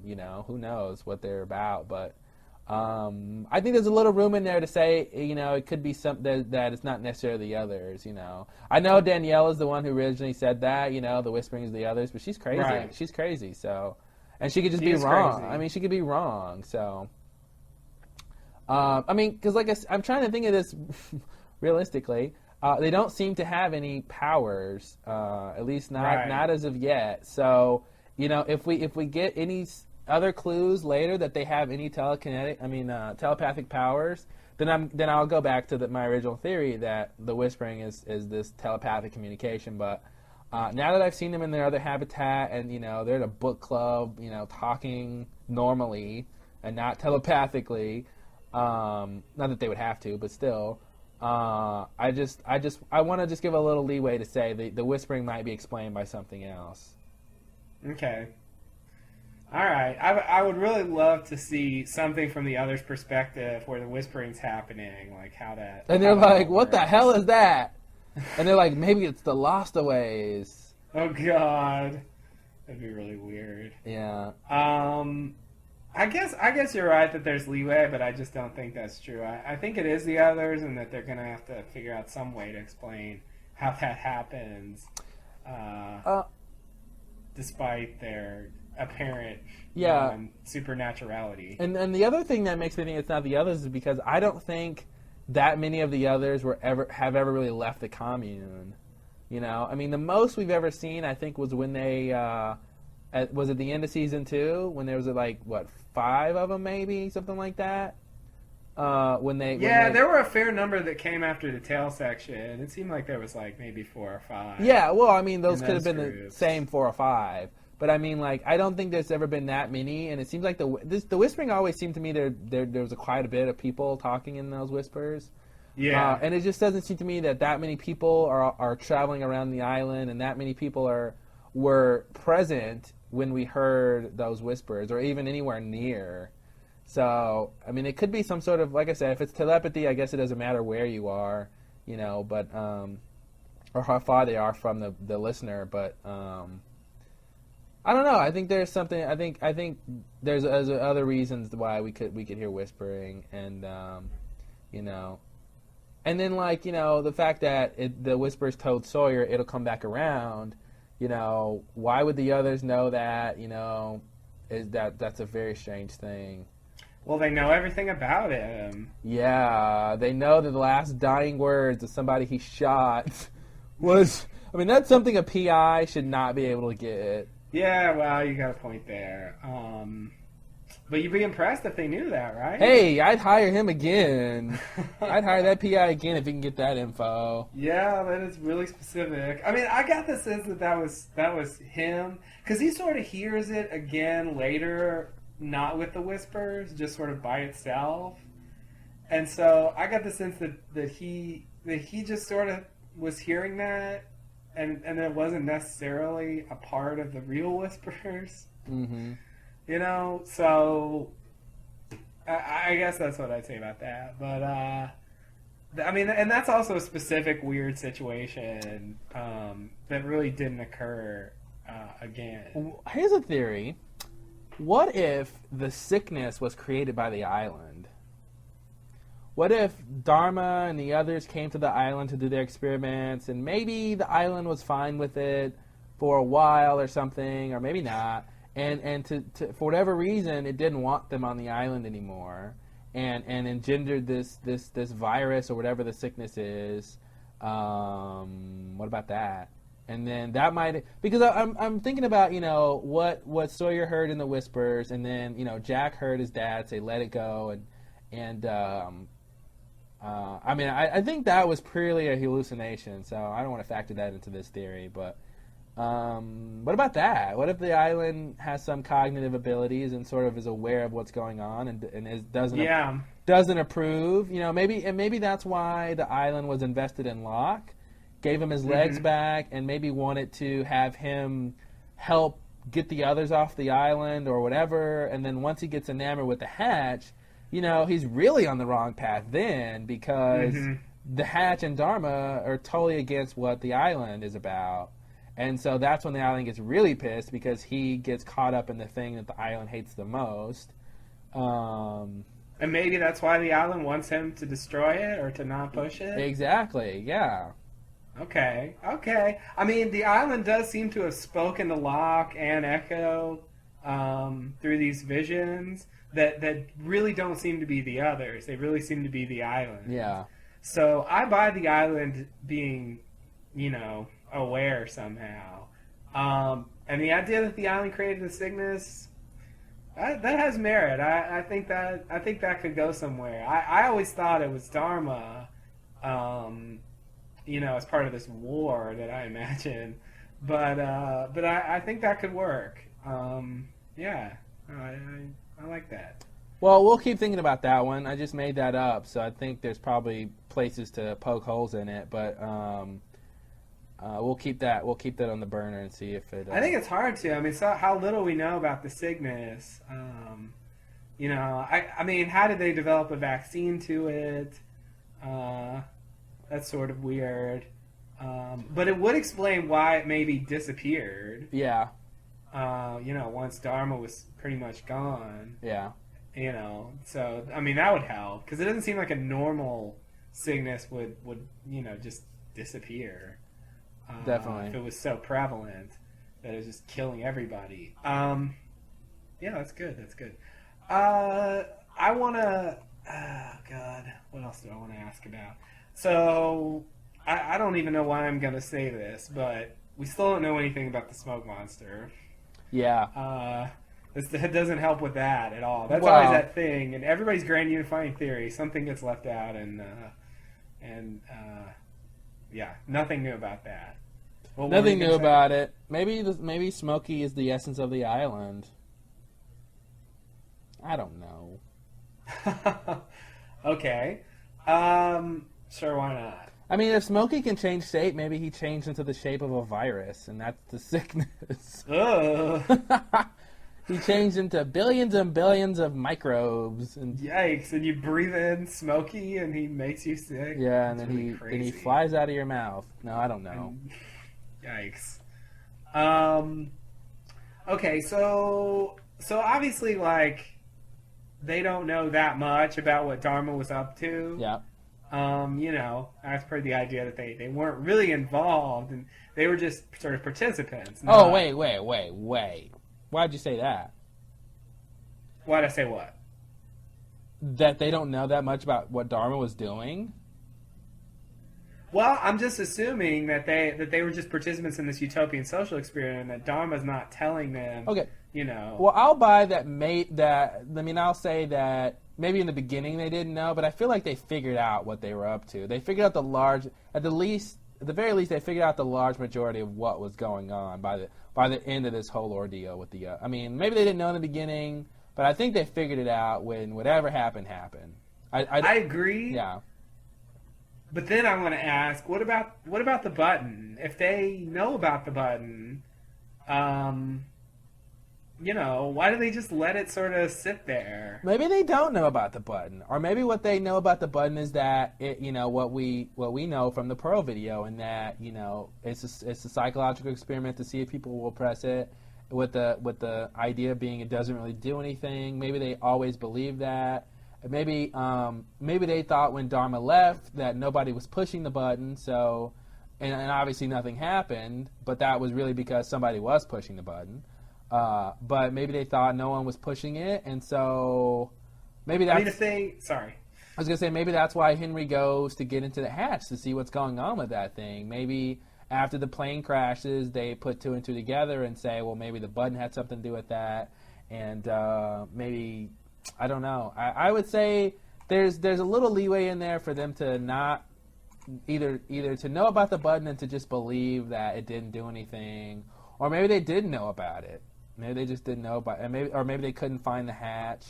God, there's a lot of random speculation, but yeah, because like if they knew about the Pearl and they sort of went there, I mean, you think they would have seen if there was people in there. Oh, they didn't cut the TV on. They just okay. They just did the pot that was on the table. Oh, oh God.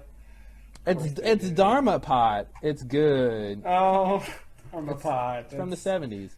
Yeah, of course. That'd be good. good. So one more thing. Did I answer the question? Did we say anything? I feel like there's more random speculation to be had about that, about the button. Yeah. I mean, I don't have anything good on that. It seems to me that they shouldn't know about it, but I think they do, and I'm having a hard time figuring out. I mean, for instance, when Desmond was in there for so long by himself, like why wouldn't they, do something about that? Well, maybe they didn't know about it at all. Maybe they never found out about it, and that explains why they didn't do anything about it until we see Henry get into the hatch. Maybe that's. But then again, he presses the numbers and it makes it seem like he knew about the button. But maybe it's just that he knew about the numbers already. And that's another thing we need to see is why does he know the numbers? Yeah, and that story he told about about not he didn't press the button. And Yeah. I saw the hieroglyphics, and then it just flipped. Like, you know. Yeah, let's change topics because this is gonna hurt my head. I don't What's know. he? Yeah, like what's he doing if he has no idea? Like, what? Yeah. Okay. Well, I do want to go back to what we said in season 2 retro when Henry has to confess that he isn't basically another. He says that, or Ben, he says that he found the real Henry Gale in his balloon and his neck was broken, and he said that he was part of a search party. Yeah. And we were wondering, like, what does that mean? Why are you part of a search party? Mm-hmm. So maybe they saw his balloon. It's the same sort of thing with Goodwin. Yep. Sorry, when the plane crashed, they saw the balloon coming down, and then they went to go look for him. Right, that's exactly what I assumed. Yeah. Now, I was gonna say, I forgot he was dead. I was gonna say if we see a black guy in the commune, it's gonna be Henry, but I forgot he was dead. Don't think that's gonna happen. Well, okay, I guess we pieced together a plausible explanation of the beginning of what happened with Henry. You know, his balloon came down, they saw the beginning, yeah. They went to see what happened, and then now the question becomes, how did he die? Right. And why did they bury him next to his balloon, I wonder? Yeah, and why did Ben take his name? Why did Ben I wonder if Ben, like, I can only imagine you would take somebody's name out of some sort of weird version of honor and respect for killing them. Mm-hmm. So maybe he killed them on purpose or an accident, and he... Oh, God, why would he take his name still? I don't know. Especially take a name of a man that it can be proven that you're not him. Right. And if he had said, my name's Ben, like, you think anybody would have... Oh, Ben? Well, you must be you must be another. You know, because an anagram of Ben is an other man. Well, I'm thinking whatever Ben was doing, what he was pretending to be Henry, was for a very specific reason. I sort of want to believe now that it was more... He was lying... You know, not just because he didn't want them to know he was another, but there was another reason why he was lying. I wonder if it was if he was testing them, you know, to see how they would treat somebody in that situation. You know, I mean, if he was an other, does he? I don't know. Like I said, you know, it's a show and they need drama. But if he just had told them that he was an other, you know, maybe not the leader, but if he told them that he was one of them, what really would have happened? I mean, at the least he could have, like, pretended to trade for Walt. You know, I mean, maybe they wouldn't have given Walt back, even though they did. But you know, he could have said, okay, well, I am another, and I, you know, obviously want to be let go. You know, I will arrange for a trade for me and Walt, you know. You know, they could have gone down that road, too, and I think that's a pretty logical thing to do. You know, why lie for so long with such a really bad alibi? You know, I feel like it was more than just he was lying just because he didn't want them to know he's another. I felt like that he was either testing them or, you know, that there was some weird ideology behind what was going on there. Yeah, that's what I want to believe. Otherwise, it's just really bad. Otherwise, it's really bad. So, yeah, I want to believe that, too. I don't know. Yeah, I mean, that's the thing. If he had said, I am another, I don't know what would have happened. I mean, I guess what would have happened would be what happened after they found out, which was, you know, he just stayed in the room until Michael let him go. Yeah, pretty much. I mean, they sort of questioned him and kept him tied up more or whatever, but I mean, it didn't really change his situation very much. Yeah. I don't think they would have let him go. Well, you think they would have killed him? No, I never would. I never bought that. Saeed would have killed him. I don't see. Well, maybe. Maybe tortured him to death. Yeah, if Saeed had a chance to think, I don't think he would. I mean, I think he's only going to kill someone if it's just sort of a quick reaction. Sawyer says he didn't know. He doesn't know any better. I love that. in the scene with Carl, he was like, "Yeah, there's a guy who in my group who tortured me, tortured one of you guys, and he tortured me too, but he doesn't know any better." Oh wow, I missed that line. Did you miss that line? Yeah, no, I didn't. That didn't register. I think it was in the funny. scene. Carl asked, "What?" I remember the scene. I just didn't remember when he said that. Yeah. Right after Carl said, "What are your people like?" and he goes, "Well, one of our guys tortured one of your guys, and well, he tortured me too, but he just don't know no better." Oh, that's almost adorable. I think that's what he says. He doesn't know any better. Yeah, I think that's the line. Something along those lines, but I think that's what he says. Yeah, I'll buy that. Another question, quick one. Is Henry/Ben him? It seems like it to me, as presented in this episode. What do you say? Oh! I thought, man, I was waiting for the question, because you were like, I thought you said, is Henry Ben? I said, is Henry/Ben him? Oh, yeah, I missed the him part, and I was like, is Henry Ben? And I was like, well, obviously that's true. Where's the question at? Yeah. Is he him? So far, I'm going to say yes. Me too. Because we didn't see anybody above him. It seems like everybody's deferring to him. Actually, I'm going to say yes, but I also want to say yes, but. I feel Okay. like maybe the him that Tom was referring to is the reason that Henry's in charge now, and the reason that that Juliet is pissed at Ben. Henry was in charge before the crash, so that doesn't really make any sense. No, what I'm saying is, before you tell me why I'm wrong, what I'm saying is, okay, right before the crash, yeah, there's something seemed to happen very recently for Juliet and Ben to be at odds, right? okay. I think what that was the shift of power. I think very recently, right? I think shortly before the crash, a day or two or whatever, Ben either killed the guy who was originally in charge, or so I guess I'm wrong, because I guess I see what you're saying. The him has to be Henry, because Henry was in charge with the crash. But I think whatever happened with Ben and Juliet, I think has to do with Ben becoming in charge. That's what I want to think. Yeah. And maybe even the guy who used to be in charge was Juliet's boyfriend or husband or brother, or she's got some specific relationship, because she seems to be the only one, I mean, so far that really doesn't like what happened. And so I feel like there was this shift of power there. So I think he's recently in charge. Okay. I felt more like he recently did something. Yeah, well, it could be both. I mean, obviously he did something, but I just feel like there was a power shift. Yeah.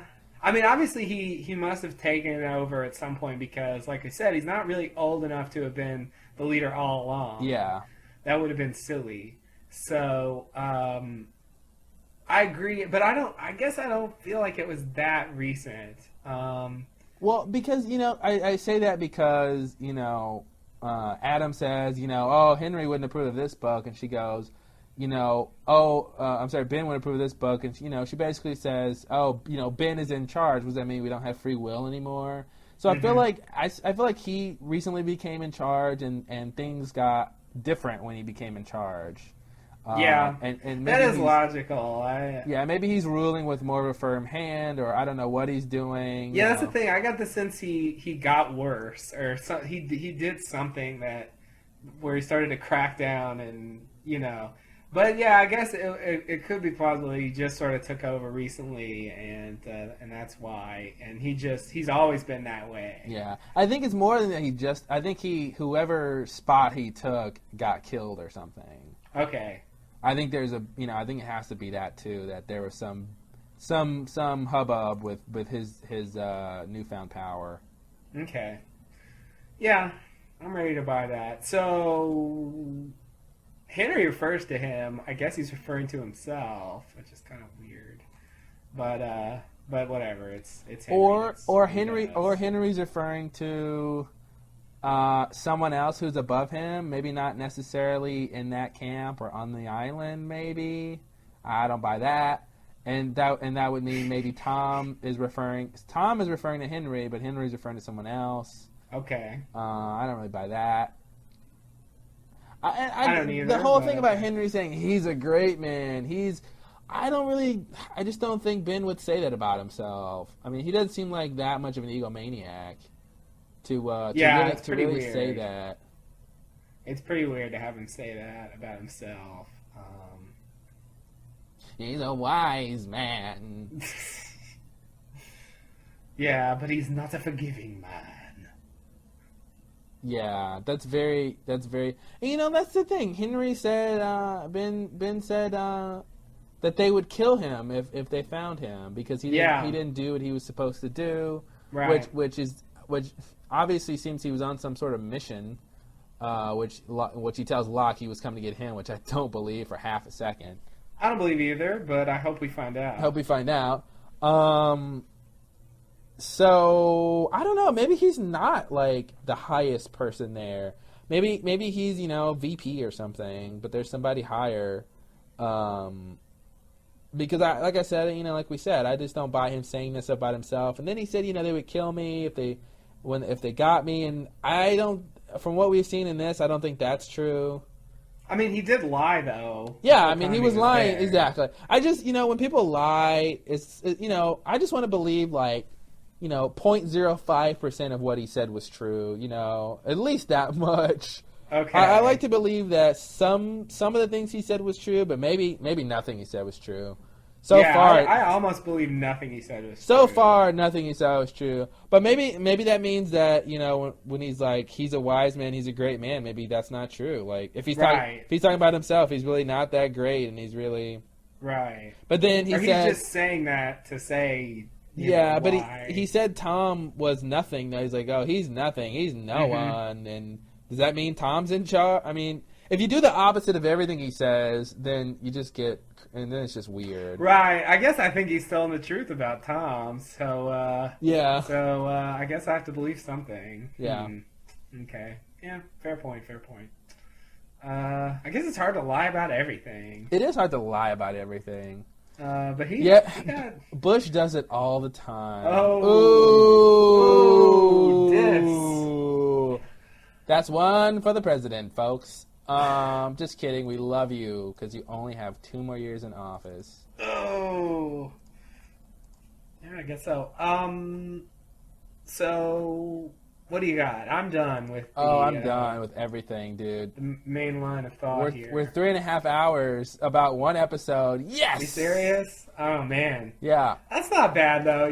That's not bad. I mean, I knew it'd be a while. Yeah. Let me just say one thing. Well, did you see Next Time on Lost? I didn't. Oh my God, I didn't. I forgot because I downloaded this. Oh wait, I mean you watched it on the ABC site. I did. Legally. I watched on the ABC site legally, and I enjoy the really quick commercials.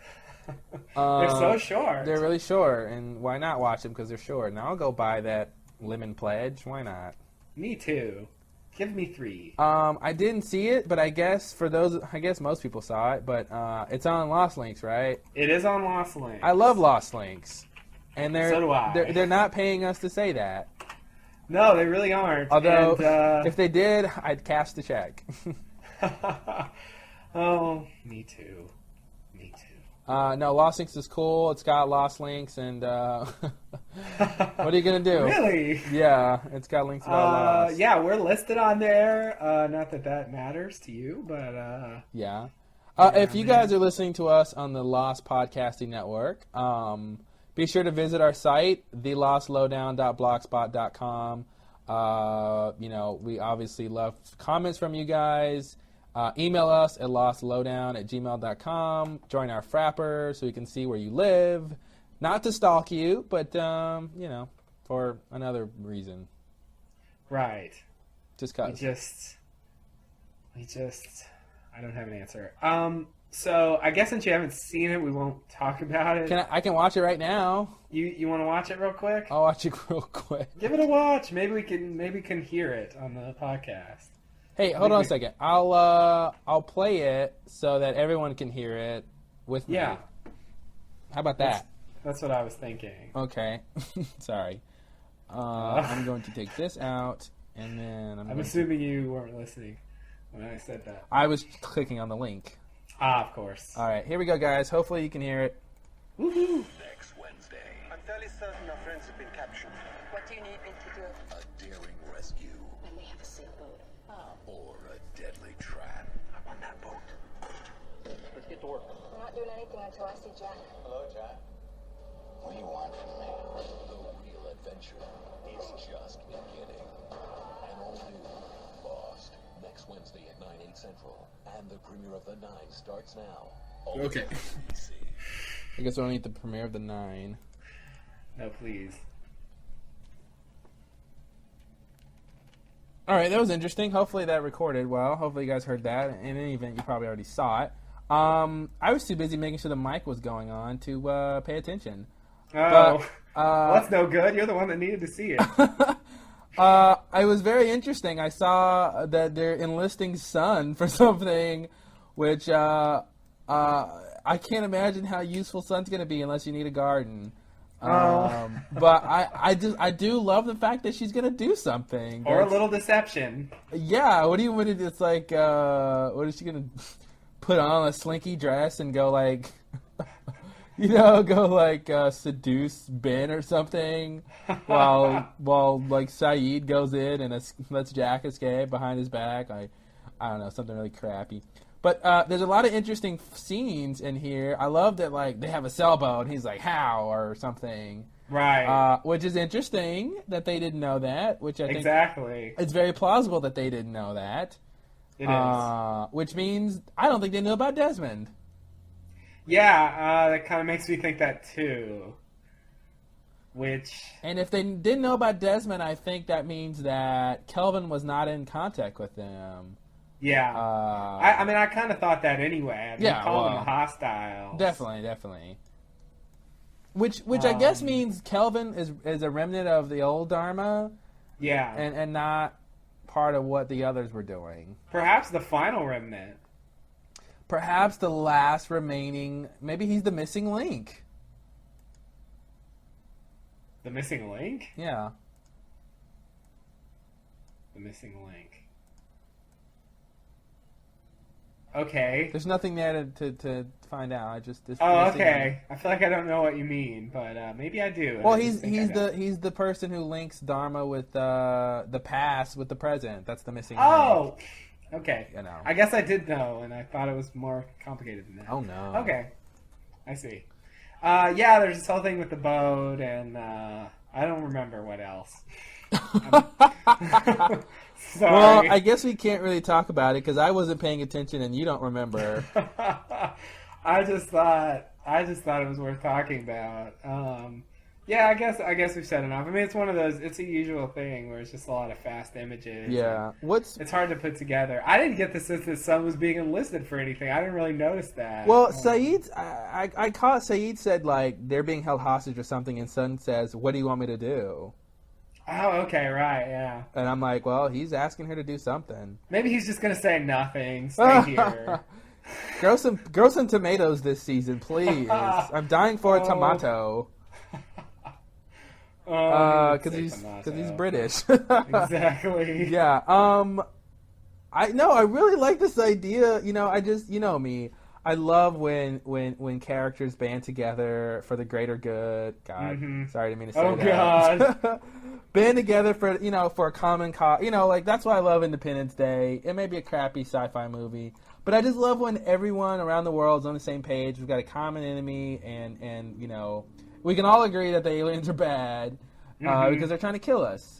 And Right. And I just love when people band together and plot and scheme and try to find a way to save the people that we've grown to care about. So I just love this idea of Saeed and them concocting a plan and using Sun for whatever reason. I can't wait to find out. So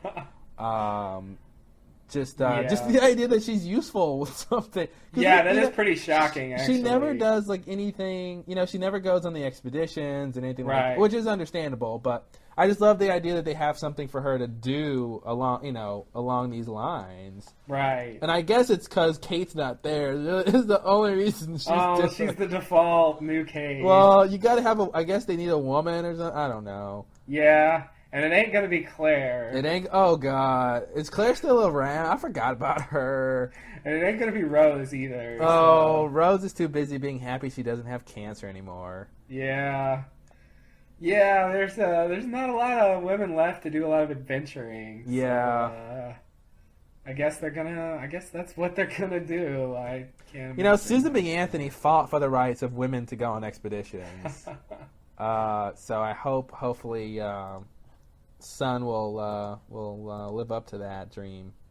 I can only hope. Are we done? Almost. One more thing. Okay, I know you want to talk about the official Lost podcast. I really have only one thing to say from it. Okay. So just so you know, for anyone who doesn't know yet, there's a video official podcast on the ABC website with Damon and Carlton. They're back doing their usual antics that everybody who's listened in the past has learned to love. So I recommend that you watch it. It's worth a watch, and they basically do the same thing as a normal podcast, but you get to see them. So I don't know. It's very very odd to watch them interacting and sort of looking at each other, and I don't know. They're quite a pair. So anyway, one of the questions was about. I mean, if you noticed in the credits, Harold Perrineau and Knock and David Kelly's names didn't appear. Mm-hmm. And of course, Michael Mott didn't appear in this episode. Of course, a lot of people didn't appear in this episode. But someone asked about, what happened to Walt and Michael. What's the deal? When are you going to sort of explain that? And their answer was never.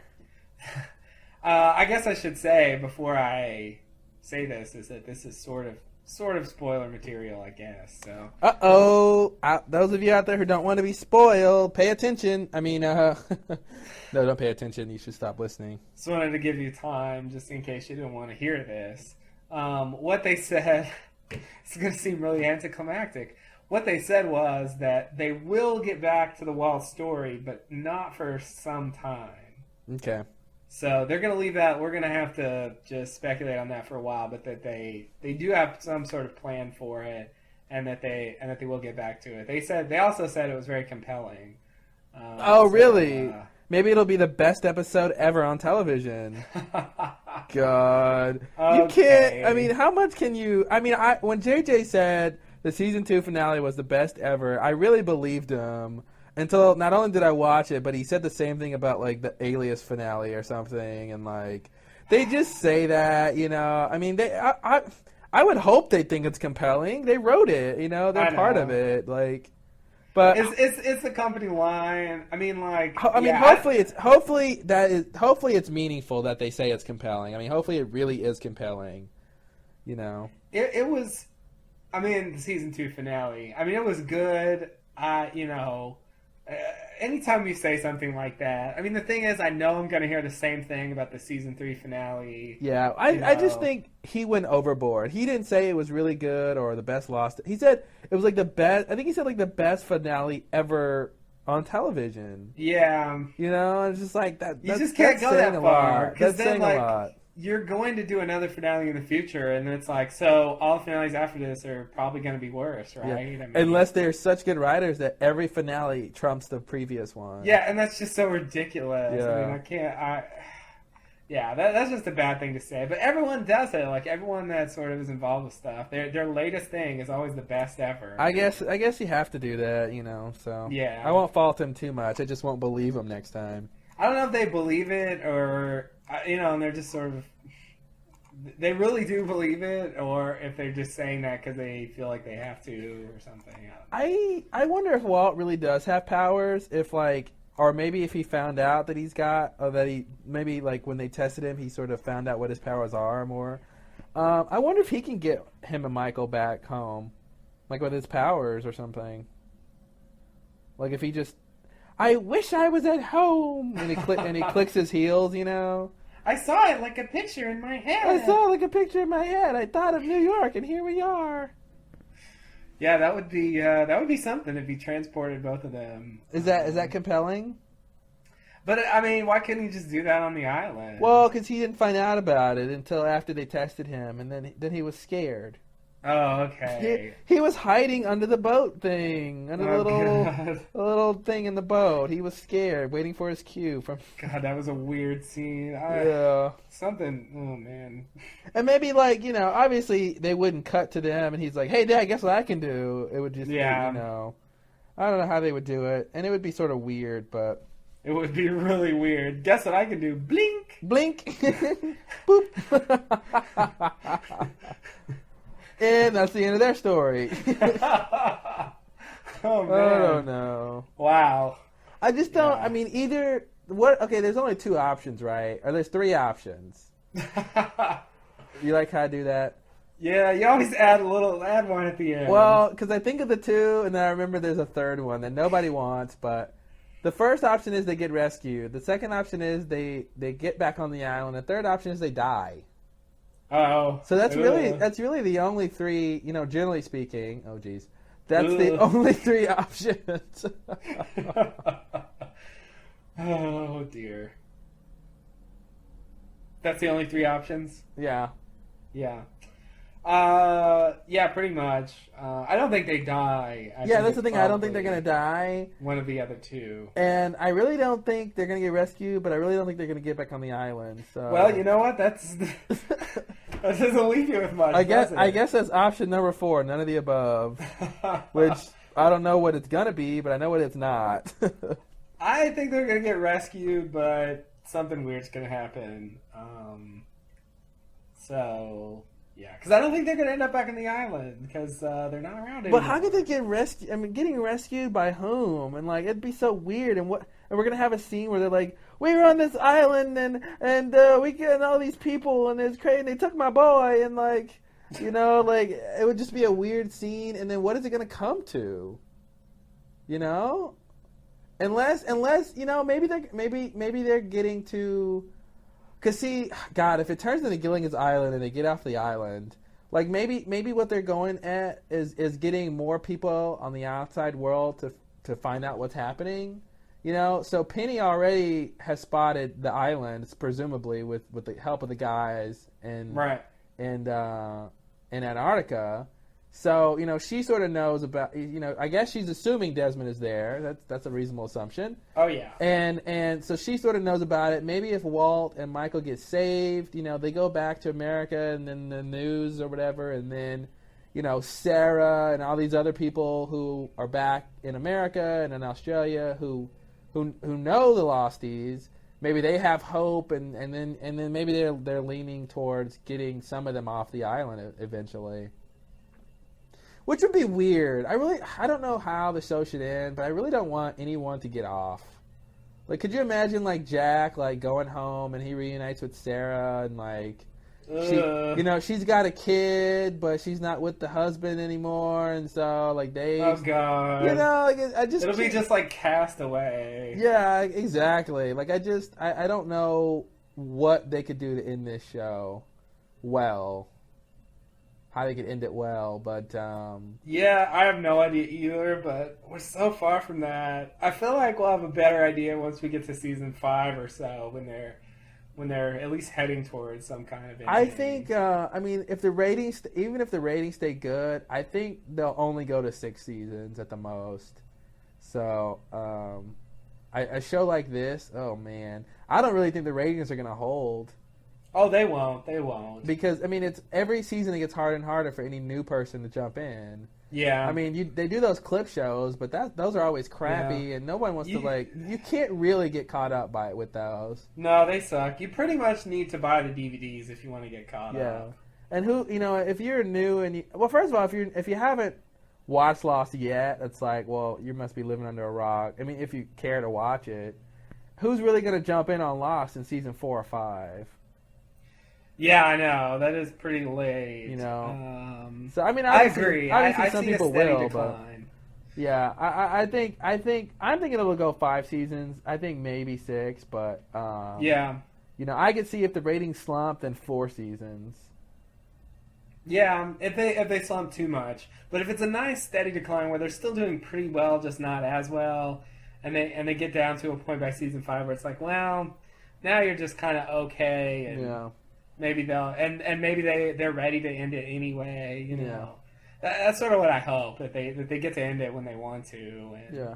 they don't have to just drag it out because ABC's like, Yeah, "Want like more." we're this close to finding out what the others are all about. Then Ben is like, okay, we're leaving. Yeah. We're going to Acapulco, and you guys can have the island. Bye. Oh It'd be God. bad. Well, hey, buddy, you got anything else before we No, I'm sign done off? now. Thanks Okay. for joining us on our.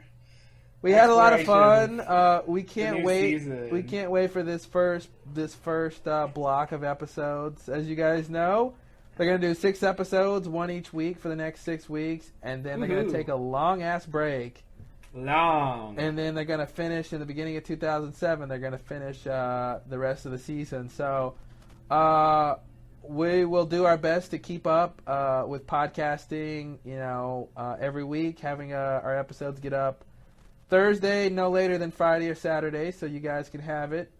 Yeah, I'm ready for the next episode, The Glass Ballerina. The glass ballerina. Which, from watching the preview, I don't understand the reference, but I think that might be a backstory reference. I think there's a good chance of that.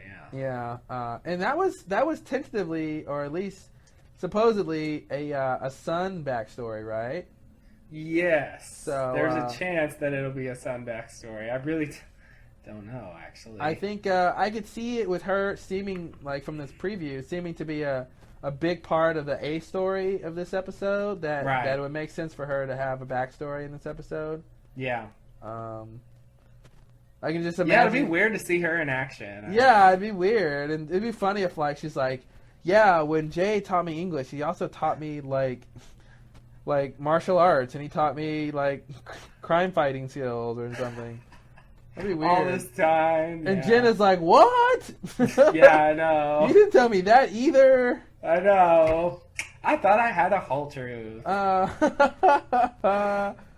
Oh god! But son, you're pregnant. Don't go. I must Oh, go. God. I Oh, must no. go. Yeah. Oh no. Yeah, well, at least a lot of stuff's happening, so hopefully they can't spend too much time on boring stuff right now. Usually the episodes start to slump, like episode 4 or 5. It's the first sign of the slump. But I think since they're going only for 6 in this first part, we we might not get the real really. slump. I think maybe 3 or 4 will be the slightest slump. Yeah, you know. at most, yeah. Although I have a feeling 3 is going to be good. Well, let's hope so. Just have a weird hunch about Further that. instructions, yeah. Yeah. What did I say? I think it's going to be about. Oh, further instructions from Ben. Yeah. Right. Yeah, I think maybe in that one we'll find out what they're. Although the next one looks like we're going to find out what they're doing with these guys. But we'll see. We will see. Who knows? I guess we've already done the plugs, right? You already said all the sites and stuff. So Yeah, we already plugged everything. Okay. What else? Anything else we need to mention? Um. Oh, hey guys, yeah, leave your comments, your theories. We'd love to get some of your theories about what's going on and your takes.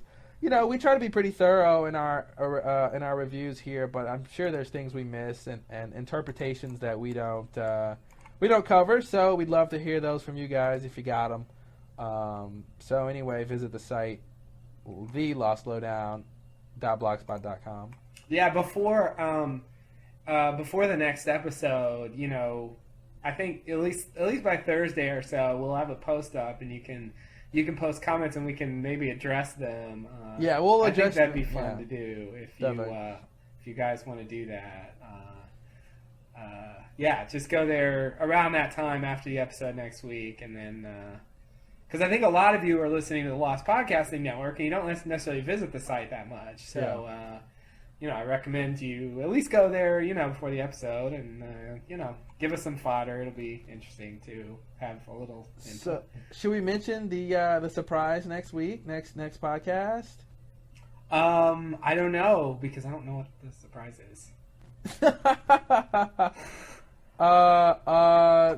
The surprise.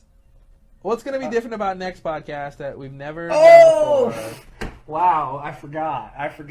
You're right. Should we, or should we leave it a mystery? I like saying it now and having it some anticipation.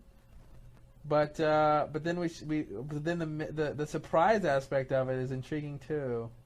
Yeah, I know. Such a dilemma. Should we tell them what the surprise is? Such a dilemma. I guess we'll just wait.